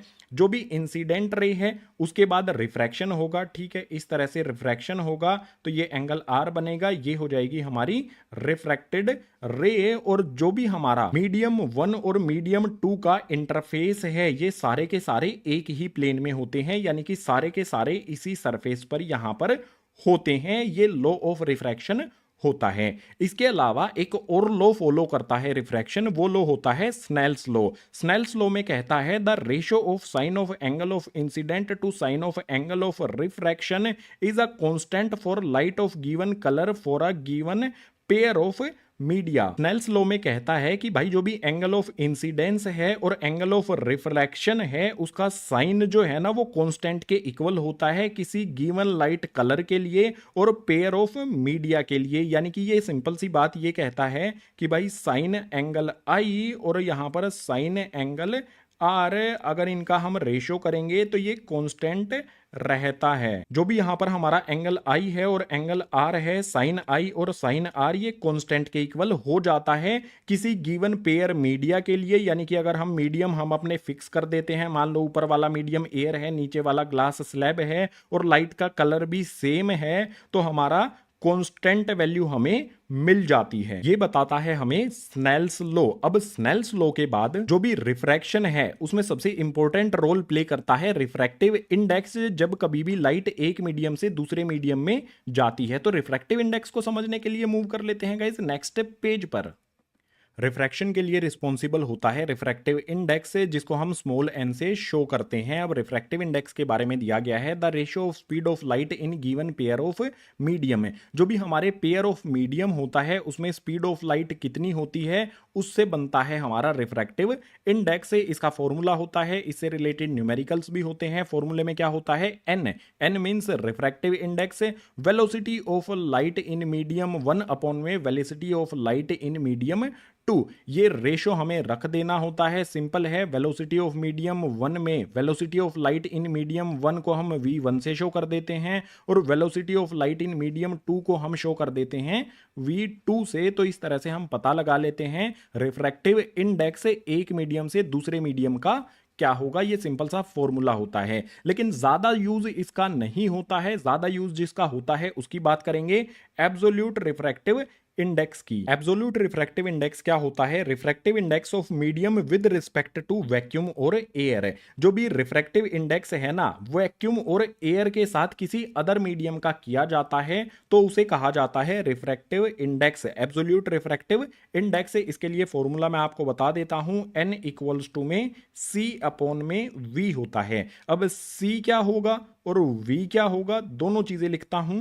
c का मतलब होता है speed of light in air और वैक्यूम। एयर की स्पीड वैक्यूम या फिर एयर में कितनी होती है वो हमें c की जगह पर पुट करना है। मैंने आपको बताया था चैप्टर के शुरुआत में, जो भी स्पीड ऑफ लाइट है वैक्यूम में कितनी होती है, 3 इंटू में 10⁸ मीटर पर सेकंड। तो जहां पर भी आपको c देखने को मिलेगा उसकी जगह जस्ट आपने ये वैल्यू पुट कर देनी है। इसके बाद v जो हमारा फॉर्मूले में आता है, इसका मतलब होता है speed of light in other medium. कोई अदर मीडियम हमें दिया होगा, वाटर दिया होगा या फिर ग्लास दिया होगा या फिर कोई भी अदर मीडियम दिया होगा, उसके साथ साथ उसमें स्पीड ऑफ लाइट कितनी है वो भी गिवन होता है। तो वो वैल्यू आपने पुट कर देनी है और सोल्व करके रिफ्रैक्टिव इंडेक्स फाइंड कर लेना है। इसके बाद यहां पर एक पॉइंट दिया गया है, इसको भी समझ लो, बहुत बार एग्जाम में ये आया है। Refractive index of diamond is highest. जो डायमंड का रिफ्रैक्टिव इंडेक्स है ना वो सबसे हाईएस्ट होता है। हाईएस्ट होने का मतलब क्या होगा कि स्पीड ऑफ लाइट डायमंड में बहुत तेज होती है, बहुत ज्यादा होती है। रिफ्रैक्टिव इंडेक्स होता है डायमंड का 2.42, इसीलिए डायमंड इतना चमकता भी है क्योंकि उसमें लाइट बहुत तेजी के साथ ट्रेवल करती है। रिफ्रैक्टिव इंडेक्स में आपने कई जगह पर एक चीज देख ली है कि भाई मीडियम की बात हो रही है। अब ये मीडियम क्या होता है? दो तरह के मीडियम होते हैं, उनको डिटेल में समझते हैं। उनके लिए मूव करते हैं नेक्स्ट पेज पर। रिफ्रैक्शन के लिए दो तरह का मीडियम होता है, एक तो होता है ऑप्टिकली डेंजर मीडियम, दूसरा होता है ऑप्टिकली रेयरर मीडियम। यानी कि ये कह सकते हैं डेंजर मीडियम और रेयरर मीडियम के बारे में हमें समझना है। तो यहां पर दिया है out of two medium the medium higher value of refractive index है। भाई डेंजर मीडियम क्या होता है? जिसका रिफ्रैक्टिव इंडेक्स ज्यादा होता है उसी को हम डेंजर मीडियम कहते हैं। इसी तरह से रेयरर मीडियम क्या होता है? Out of two medium the medium lower value of refractive index है। जिसका रिफ्रैक्टिव इंडेक्स ज्यादा होता है उसे डेंजर मीडियम कहते हैं, जिसका रिफ्रैक्टिव इंडेक्स वैल्यू कम होती है उसे रेयरर मीडियम कहा जाता है। अब मान लो हमारे पास मीडियम 1 जो है ना, ये रेयरर मीडियम है, ठीक है, इसका रिफ्रैक्टिव इंडेक्स कम है, और मीडियम 2 हमारा डेंजर है, यानी कि इसका रिफ्रैक्टिव इंडेक्स ज्यादा है। तो क्या होगा? मान लो यहां पर मैं एक नॉर्मल ड्रॉ कर देता हूं। अब लाइट रेयरर मीडियम से, ठीक है, लाइट यहां पर एंटर करेगी रेयरर मीडियम से डेंजर मीडियम में, तो वो नॉर्मल की तरफ बेंड हो जाती है। आप देख सकते हो ये जब एंटर करती है इस वाले पॉइंट से डेंजर मीडियम के अंदर, तो लाइट जो है ना वो नॉर्मल की तरफ बेंड हो जाती है। इस बात का आपने ध्यान रखना है। दूसरी चीज भी बता देता हूं, अगर लाइट मान लो, ठीक है, हमारे मीडियम बिल्कुल वही रहेंगे, ऊपर वाला रेयरर नीचे वाला डेंजर। अगर लाइट जो है ना यहां से मान लो इस तरह से जाती है डेंजर मीडियम से, नीचे वाला मीडियम डेंजर है, ऊपर वाला रेयरर है, डेंजर मीडियम से रेयर मीडियम में जाएगी, तो क्या होगा? जो भी हमारी नॉर्मल है ना वो उससे दूर की तरफ चली जाएगी। ठीक है, ये हमारी नॉर्मल है, इससे दूर की तरफ ये जा रही है। ये चीजें आपने ध्यान रखनी है। डेंजर मीडियम और रेयर मीडियम में जब लाइट एंटर करती है तो नॉर्मल से दूर आती है या फिर नॉर्मल से पास जाती है। इस चीज को आपने ध्यान रखना है। बहुत इजीली आप ये चीज समझा दी है मैंने आपको। जो भी हमारा रिफ्रैक्टिव इंडेक्स वाला कॉन्सेप्ट है वो हो जाता है गाइज कंप्लीट। अब हमें समझना होगा लेंसेज के बारे में। भाई लेंसेज क्या होते हैं, किस किस तरह के लेंसेज होते हैं, सारी चीजें डिटेल में, रे डायग्राम कैसे बनेगा, सब कुछ समझने के लिए मूव करते हैं नेक्स्ट पेज पर। अब फाइनली बात आ जाती है स्पेरिकल लेंसेज की। दो टाइप के लेंसेज होते हैं, पहला कॉन्वेक्स लेंस, दूसरा कॉनकेव लेंस। अब कॉन्वेक्स लेंस के बारे में हमें 3 पॉइंट दिए गए हैं। भाई कॉन्वेक्स लेंस भी दिया गया है। कॉन्वेक्स लेंस में कहा गया है थिन फ्रॉम द कॉर्नर्स, जो भी हमारे कॉर्नर्स होते हैं ना वहां से ये थिन यानी कि पतला होता है। थिक एट सेंटर, और बीच में आप देख सकते हो, सेंटर पर आप देख सकते हो ये मोटा होता है। जो भी हमारे कॉन्वेक्स लेंस होते हैं उनको कन्वर्जिंग लेंस भी कहा जाता है। इसके अलावा अगर बात करें हम कॉनकेव लेंस की, तो इसके बारे में यहां पर हमारा कॉनकेव लेंस तो दिया ही गया है। इसके बारे में हमारा पहला पॉइंट है thick from the corners. Corners पर ये मोटा होता है, थिक होता है। थिन एट सेंटर, सेंटर में ये पतला होता है। और इसको, जो भी हमारा कॉनकेव लेंस है, इसको डाइवर्जिंग लेंस कहा जाता है। अब जो भी हमारे ये लेंसेज हैं इनसे हमें रूल्स समझने होंगे, उसके बाद इमेज कैसे बनती है वो चीजें समझनी होंगी। सबसे पहले बात करेंगे कॉन्वेक्स लेंस की। इसके रूल्स को समझने के लिए मूव करते हैं नेक्स्ट पेज पर। जो भी हमारा कॉन्वेक्स लेंस होगा उससे इमेज फॉर्मेशन के लिए रूल्स दिए गए हैं। टोटल 3 रूल्स हमें देखने हैं। उससे पहले आपको बता दूं, कोई सा भी लेंस हो हमारा, चाहे कॉन्वेक्स हो चाहे कॉनकेव हो, उस दोनों लेंस के लिए हमारे पास 2 फोकस होते हैं और 2 सेंटर ऑफ कर्वेचर होते हैं। जो भी हमारा लेंस होगा उसके लेफ्ट हैंड साइड में f1 होता है और उसी के लेफ्ट हैंड साइड में c1 होता है, और राइट हैंड साइड में हमारा f2 यानी कि focus 2 and centre of curvature 2 होता है। डिनोट किया जाता है f1 c1 f2 c2 का यूज करके। अब रूल्स की बात कर लेते हैं। पहले रूल में कहा गया है a ray parallel to principal axis pass through focus है। अगर कोई रे आती है जो प्रिंसिपल एक्सिस के पैरेलल है, जैसे यहां पर ये रे आई है, ये क्या है, प्रिंसिपल एक्सिस के पैरेलल है। जो भी प्रिंसिपल एक्सिस है इसके पैरेलल यहां पर आ गई है, तो ये क्या होगी, जो दूसरी साइड में फोकस है ना वहां से वो पास कर जाएगी। ठीक है, ऐसे आएगी, इसमें से इस तरह से ये पास हो जाती है। तो कोई भी पैरेलल जब हम ड्रॉ करेंगे वो दूसरी साइड में जो भी हमारा फोकस होगा उससे पास हमें करा देनी है जब इमेज फॉर्मेशन के लिए डायग्राम हम बनाएंगे, रे डायग्राम। ठीक है, नेक्स्ट क्या दिया गया है, a ray pass through focus will emerge parallel to principal axis है। अब सेकंड कंडीशन के लिए क्या करना होगा हमें भाई, मान लो कोई रे हमारी है वो फोकस से आती है, ठीक है, इस तरह से फोकस से आती है, तो वो फोकस से लेंस को क्रॉस करने के बाद लेंस से वो पैरेलल हो जाएगी प्रिंसिपल एक्सिस के। अगर फोकस से आएगी तो वो अमर्ज हो जाएगी प्रिंसिपल एक्सिस के पैरेलल वो हो जाती है। यहां पर ड्रॉ करके भी मैंने बता दिया है, ये रूल नंबर सेकंड हो जाता है। इसके बाद है अ रे pass through optical centre will cross without deviation. और अगर कोई रे ऑप्टिकल सेंटर जो होता है इसका यहां पर सेंटर में होता है, मैं लिख देता हूं, ओ से इसको डिनोट किया जाता है, बिल्कुल सेंटर में होता है यहां पर ऑप्टिकल सेंटर। कोई भी रे अगर ऑप्टिकल सेंटर की तरफ आती है तो बिना डेविएशन के, बिना मुड़े वो सीधी क्रॉस हो जाती है। जैसे यहां से मैं एक रे ड्रॉ करता हूं, ऑप्टिकल सेंटर से ये जाएगी तो बिल्कुल स्ट्रेट पास हो जाएगी, इसमें कोई भी डेविएशन नहीं आएगा। किसी भी डायरेक्शन से हम ड्रॉ करेंगे ऑप्टिकल सेंटर से होती हुई रे डायरेक्ट सीधी पास इसमें से हो जाती है। ये तीन रूल हमें समझने थे। अब हम इन तीन रूल का यूज करके कॉन्वेक्स लेंसेज से इमेज कैसे बनती हैं, इमेज फॉर्मेशन किस तरह से होती है, उसका रे डायग्राम इजीली ड्रॉ कर सकते हैं। उसके लिए हमें चलना होगा गाइस नेक्स्ट पेज पर। रूल्स समझने के बाद कॉन्वेक्स लेंस के इमेज फॉर्मेशन के टोटल 6 केसेस हमें समझने हैं। पहले केस में क्या है, when object at infinity, object अगर इन्फिनिटी पर होगा तो रेज कहां से आएंगी भाई, इन्फिनिटी से आएंगी, और सारी की सारी क्या होंगी, प्रिंसिपल एक्सिस के पैरेलल होंगी। जो भी प्रिंसिपल एक्सिस के पैरेलल है वो क्या हो जाएंगी, यहां पर उनका रिफ्रैक्शन हो जाएगा F2 से। ठीक है, इस तरह से F2 पर वो एक दूसरे को मीट करेंगी, जहां पर भी मीट करती हैं वहीं पर इमेज बनती है। तो इमेज से रिलेटेड हमारे जो भी पॉइंट्स हैं उनको देख लेते हैं। इमेज कहां पर बनेगी, हमारी F2 पर बन रही है, तो इमेज की पोजीशन F2 पर हो जाएगी। इमेज का जो नेचर है वो कैसा हो जाएगा, रियल और इन्वर्टेड हो जाएगा, उल्टी इमेज बनेगी और रियल इमेज बनेगी, क्योंकि यहां पर जो भी रेज हैं हमारी वो असली में यहां पर मिल रही हैं, कोई भी वर्चुअल रेज हमने ड्रॉ नहीं की है। इसके बाद इमेज के साइज की बात करें तो पॉइंट साइज होगा, देख सकते हो बहुत छोटा सा साइज यहां पर बनेगा, बिल्कुल पॉइंट साइज का हमारा इमेज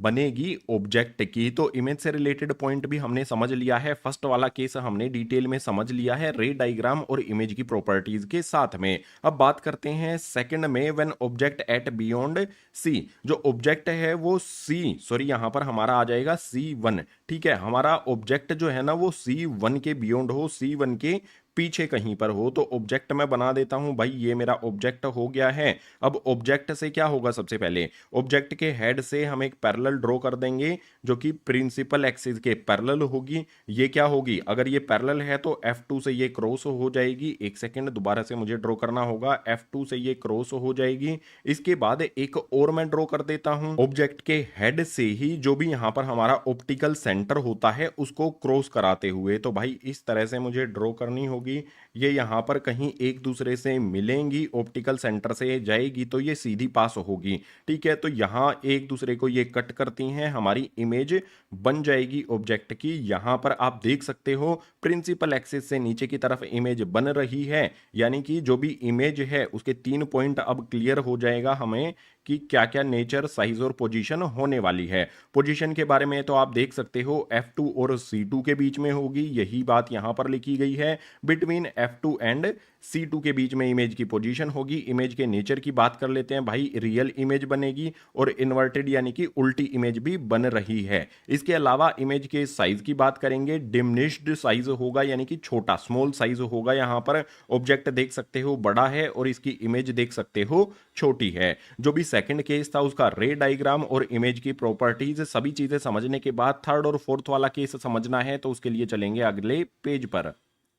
थर्ड वाले केस को देखते हैं। इसमें है when object eight C1, object हमारा C1 पर होगा। ऑब्जेक्ट मैंने बना दिया है C1 पर। अब ऑब्जेक्ट से एक तो मैं पैरेलल ड्रॉ कर देता हूं प्रिंसिपल एक्सिस के, जो पास हो जाएगी F2 से। उसके बाद एक मैं ड्रॉ कर देता हूं ऑप्टिकल सेंटर से, जो विदाउट डेविएशन पास हो जाएगी। आप ध्यान से देखोगे तो क्रॉस होने के बाद लेंस को ये एक दूसरे से कहां पर मीट कर रही हैं, C2 पर एक दूसरे से मिल रही हैं, तो यहां पर हमारी इमेज बन जाएगी। जो भी इमेज बनी है उससे रिलेटेड 3 पॉइंट्स को देख लेते हैं। भाई सबसे पहले इमेज की पोजीशन कहां पर होगी, C2 पर होगी। यहां पर आप देख सकते हो रे डायग्राम में भी C2 पर ही आ रही है। उसके बाद इमेज के नेचर की बात करें तो रियल और इन्वर्टेड होगी। रियल रेज एक दूसरे को इंटरसेक्ट कर रही हैं, इसीलिए रियल इमेज बनेगी, और इन्वर्टेड यानी कि उल्टी इमेज भी बन रही है। इमेज के साइज की बात करें तो सेम साइज होगा, देख सकते हो ऑब्जेक्ट का साइज और इमेज का साइज सेम है। यहां पर इस बात का आपने ध्यान रखना है। C1 पर बनता है,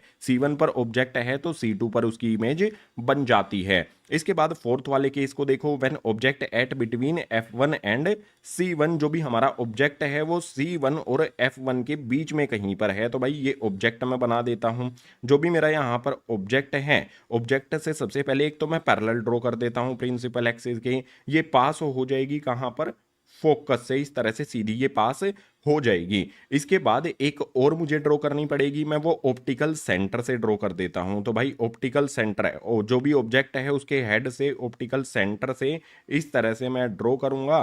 तो ये एक दूसरे को कहां पर मिल रही हैं, ध्यान से देखोगे तो यहां पर एक दूसरे को ये क्रॉस कर रही हैं। यहां पर बन जाएगा हमारा इमेज ऑब्जेक्ट की। अब आप देखो, जो भी C1 और F1 के बीच में अगर ऑब्जेक्ट है तो बियॉन्ड C2 के पार जाके इमेज हमारी बन रही है ऑब्जेक्ट की। तो जो भी इमेज के हमारे 3 पॉइंट हैं उनको देख लो। सबसे पहले इमेज की पोजीशन की बात करें तो बियॉन्ड C2 से पार ये इमेज बनती है। इमेज के नेचर की बात करें तो रियल और इन्वर्टेड होगी। भाई रियल इमेज तो है, आपको पता ही है। इन्वर्टेड है यानी कि उल्टी भी इमेज बन रही है। इमेज के साइज की बात करें तो एनलार्ज्ड जो ऑब्जेक्ट है वो हमारा छोटा है, और आप देख सकते हो इमेज बड़ी बन रही है। जो भी हमारा थर्ड और फोर्थ केस था, रे डायग्राम के साथ साथ इमेज प्रॉपर्टीज भी हमने समझी। अब फिफ्थ और सिक्स्थ केस बचता है कॉन्वेक्स लेंस का, उसके लिए मूव करते हैं नेक्स्ट पेज पर। कॉन्वेक्स लेंस का फिफ्थ वाला केस आ जाता है व्हेन ऑब्जेक्ट एट F1, जो भी ऑब्जेक्ट है हमारा वो F1 पर होना चाहिए। तो भाई F1 को यहां से हटा के F1 पर मैं रख देता हूं ऑब्जेक्ट को, और यहां पर लिख देता हूं भाई F1। ठीक है, ये वाला पॉइंट हमारा F1 है, इस पर हमारा ऑब्जेक्ट हो गया। इसकी इमेज के लिए सबसे पहले हम एक तो पैरेलल ड्रॉ कर देते हैं।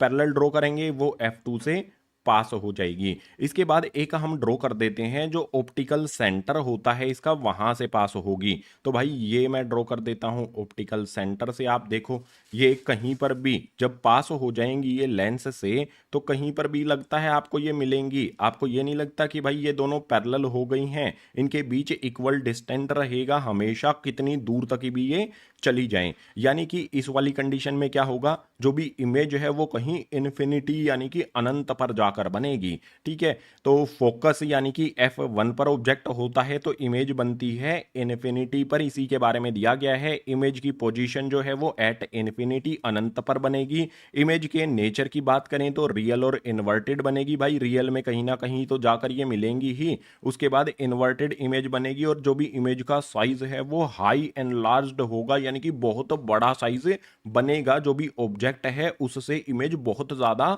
बड़ी बनेगी। ये था हमारा फिफ्थ वाले केस का रे डायग्राम, और जो भी इमेज बनेगी उसके यहां पर प्रॉपर्टीज सारी चीजें हमने समझ ली। अब कॉन्वेक्स लेंस का लास्ट केस होता है सिक्स्थ नंबर, इसमें है when object between F1 and O यानी कि ऑप्टिकल सेंटर। जो भी हमारा ऑब्जेक्ट है वो F1 और O के बीच में अगर होता है, तो भाई यहां पर मेरा ऑब्जेक्ट मैं बना लेता हूं। येलो से मुझे बनाना है, तो यहां पर मेरा ऑब्जेक्ट मैंने बना लिया है जो कहां पर है, F1 और जो भी ऑप्टिकल सेंटर है उसके बीच में ऑब्जेक्ट मैंने बनाया है। अब ऑब्जेक्ट से एक तो मैं पैरेलल लाइन ड्रॉ करूंगा। जो भी पैरेलल ड्रॉ करूंगा वो कहां से पास हो जाएगी, भाई फोकस से इस तरह से पास हो जाएगी। इसके अलावा एक मैं ड्रॉ कर लेता हूं ऑप्टिकल सेंटर से। ठीक है, ऑब्जेक्ट के हेड से ऑप्टिकल से सेंटर से होती हुई ड्रॉ कर लेता हूं, तो भाई इस तरह से वो जाएगी। अब आप यहां पर ध्यान से देखो, लेंस को पास करने के बाद जो भी हमारी रेज हैं उनके बीच का डिस्टेंस बढ़ता जा रहा है। ठीक है, यहां पर कम है, यहां पर ज्यादा है, यहां पर इनके बीच में और गैप आता जा रहा है।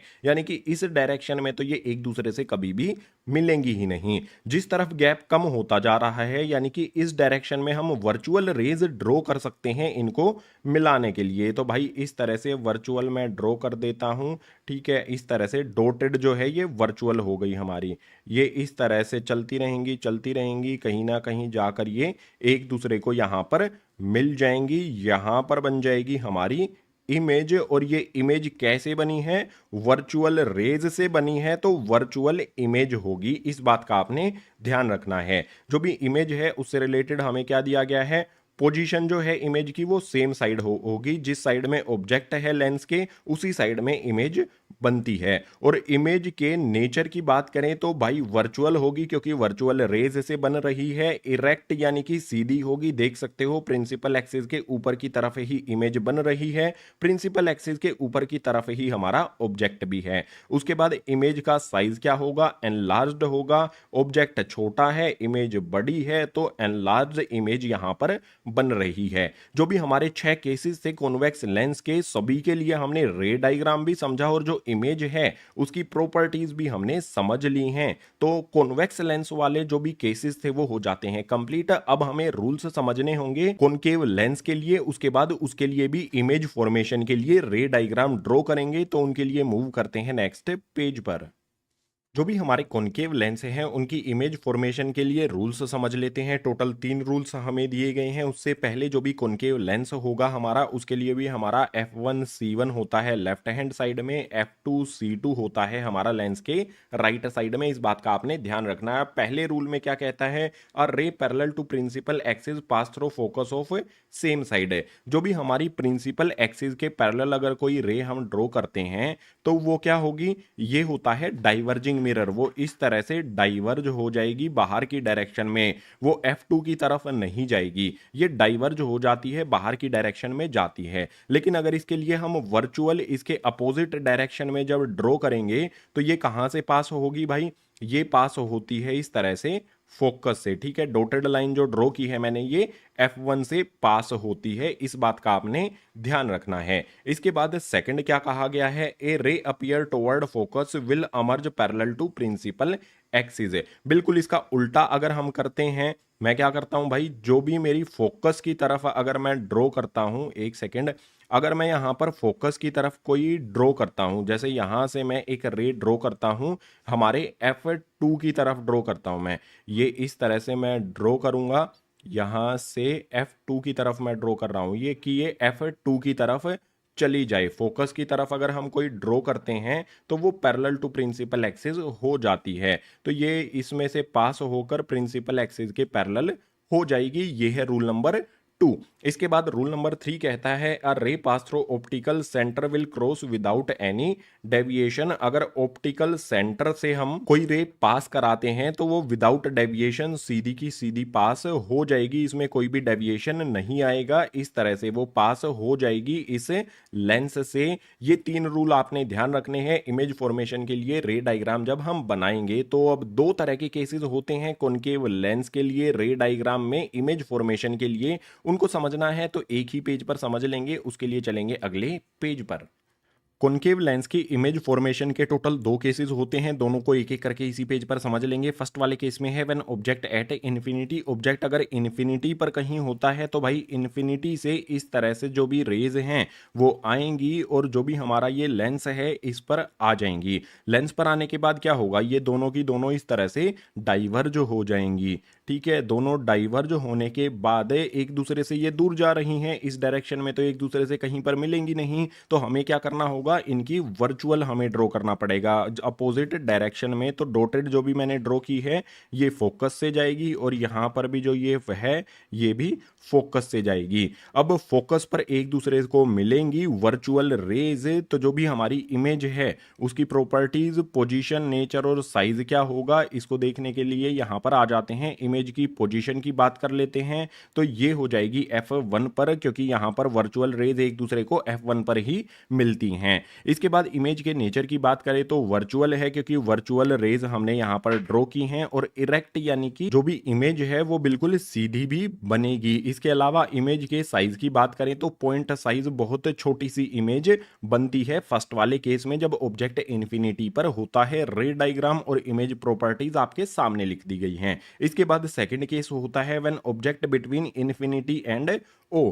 ऑब्जेक्ट हमारा कहीं इन्फिनिटी और जो ऑप्टिकल सेंटर है इसके बीच में कहीं पर होता है, यानी कि पूरी की पूरी प्रिंसिपल एक्सिस पर मैं कहीं पर भी अपना ऑब्जेक्ट बना सकता हूं। यहां पर मैंने ये ऑब्जेक्ट बना दिया है। ऑब्जेक्ट से एक तो मैं पैरेलल लाइन ड्रॉ कर दूंगा जो इस तरह से डाइवर्ज होगी। इसके अपोजिट मैं क्या करूंगा, इस तरह से वर्चुअल रे ड्रॉ करूंगा तो ये पास होती हुई दिखेगी मुझे F1 से। एरो भी आपने लगाना है जब रेज हम बनाते हैं। इसके बाद एक और मैं ड्रॉ कर देता हूं। और दूसरी कहां से ड्रॉ करूंगा, जो भी यहां पर मेरा ऑब्जेक्ट का हेड है, ऑब्जेक्ट के हेड और ऑप्टिकल सेंटर से पास करा दूंगा। ठीक है, तो यहां से मैं इस तरह से ड्रॉ कर देता हूं। आप देख सकते हो कहां पर एक दूसरे से मिल रही हैं, इस वाले पॉइंट पर एक दूसरे से मिल रही हैं, तो यहां पर इमेज बन जाएगी। ऑब्जेक्ट का साइज बड़ा है, इमेज का साइज छोटा है। जब भी हमारा ऑब्जेक्ट इन्फिनिटी और ओ के बीच में होगा तो हमारी इमेज कहां पर बनेगी, F1 और ऑप्टिकल सेंटर के बीच में बनेगी। इमेज की जो भी प्रॉपर्टीज हैं, तीनों पॉइंट्स हैं, उनको समझ लेते हैं। पोजीशन, नेचर और साइज क्या होगा। इमेज की पोजीशन की बात करें तो बिटवीन F1 एंड O होगी।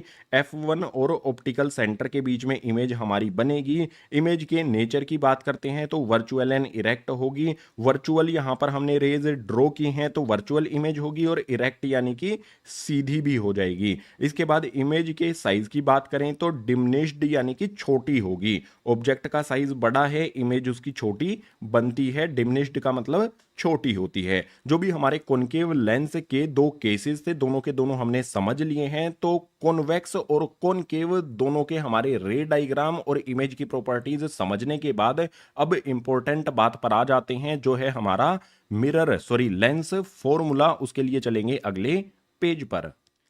रे डायग्राम्स कंप्लीट होने के बाद बारी आ जाती है लेंस फॉर्मूला की। लेंस फॉर्मूला आपके लिए लिख देता हूं, 1/v माइनस में 1/u, ये इक्वल होता है 1/में एफ के। फॉर्मूला बहुत सिंपल है, लेकिन इससे रिलेटेड जो न्यूमेरिकल्स हैं वो थोड़े से डिफिकल्ट हैं। उनको मैं करा दूंगा सोल्व, जो भी इस चैप्टर के नेक्स्ट वाली वीडियो होगी जिसमें क्वेश्चन आंसर्स को सोल्व करेंगे, उसमें न्यूमेरिकल्स भी सारे के सारे इंक्लूड मैं रखने वाला हूं। उस वीडियो का लिंक मिलेगा आपको नीचे डिस्क्रिप्शन बॉक्स में। चलो, लेंस फॉर्मूला में जो भी हमारा v है, u है, f है, ये क्या होते हैं भाई। v हमारा इमेज का डिस्टेंस होता है, u हमारा ऑब्जेक्ट का डिस्टेंस होता है, f हमारा फोकल लेंथ होता है। इसके अलावा बात करते हैं मैग्निफिकेशन की। ये भी एक फॉर्मूला बनता है, यहां से भी न्यूमेरिकल्स आते हैं। मैग्निफिकेशन होता क्या है, it is the ratio of height of image to the height of object.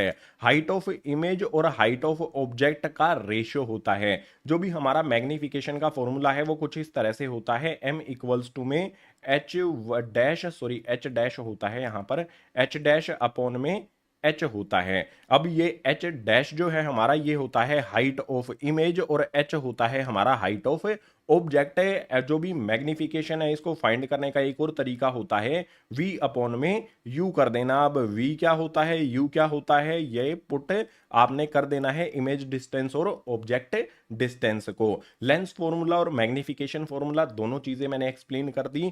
अब एक और इंपॉर्टेंट कॉन्सेप्ट आता है, 1 नंबर या 2 नंबर का क्वेश्चन यहां से एग्जाम में कई बार आया है, उसको समझेंगे, पावर ऑफ लेंस। तो उसके लिए चलेंगे गाइस अगले पेज पर। चैप्टर का बिल्कुल लास्ट कॉन्सेप्ट हमारा आ जाता है, जिसे कहेंगे power of lens. Power of lens के बारे में हमें कहा गया है, it is reciprocal of focal length in metre. जो भी पावर ऑफ लेंस है वो क्या होता है, यहां पर इसका फॉर्मूला मैं लिख देता हूं, ये होता है 1 में f। फोकल लेंथ जो भी होती है उसका रेसिप्रोकल होता है, यानी कि फोकल लेंथ का हम उल्टा कर देंगे तो 1 में f। ये होता है पावर ऑफ लेंस के लिए हमारा फॉर्मूला, और ये मीटर में होता है हमेशा। इसकी जो SI यूनिट है उसका भी आपने ध्यान रखना है। SI unit of power of lens होती है गाइज डायोप्टर। इससे 1 नंबर आपसे पूछा जाता है कि भाई पावर ऑफ लेंस की SI यूनिट क्या होती है। 1 नंबर का क्वेश्चन ये बहुत बार आया है, तो इस बात को आपने ध्यान रखना है, डायोप्टर ये होती है। सो पावर ऑफ लेंस वाला कॉन्सेप्ट हो जाता है हमारा कंप्लीट। इसी पावर ऑफ लेंस के साथ चैप्टर हो जाता है हमारा कंप्लीट। उम्मीद करूंगा सभी के सभी कॉन्सेप्ट आपको समझ आए होंगे। अगर आए हैं तो वीडियो को लाइक कर देना, अपने क्लासमेट्स के साथ शेयर कर देना। जितने भी नए स्टूडेंट्स हैं चैनल को सब्सक्राइब कर लेना। क्लास 10 से रिलेटेड जो भी एजुकेशनल वीडियोज हैं मैथ की, साइंस की, इसी तरह से चैनल पर आती रहेंगी। इसके अलावा जो भी हमारा ये चैप्टर है, इस चैप्टर के क्वेश्चन आंसर्स की अलग से ये वीडियो बनाई गई है। इसमें न्यूमेरिकल्स भी आपको सोल्व कराए गए हैं। इस वीडियो का लिंक मिल जाएगा आपको नीचे डिस्क्रिप्शन बॉक्स में, इसको देख लेना और अच्छी तरह से क्वेश्चन आंसर्स और न्यूमेरिकल से सभी चीजों को कंप्लीट कर लेना है, तभी जाकर ये चैप्टर आपका क्लियर हो पाएगा और एग्जाम में जो भी क्वेश्चंस आएंगे उनको आप इजीली सोल्व कर पाओगे। सो इस वीडियो में इतना ही, मिलूंगा आपसे इसी तरह की नेक्स्ट एजुकेशनल वीडियो में।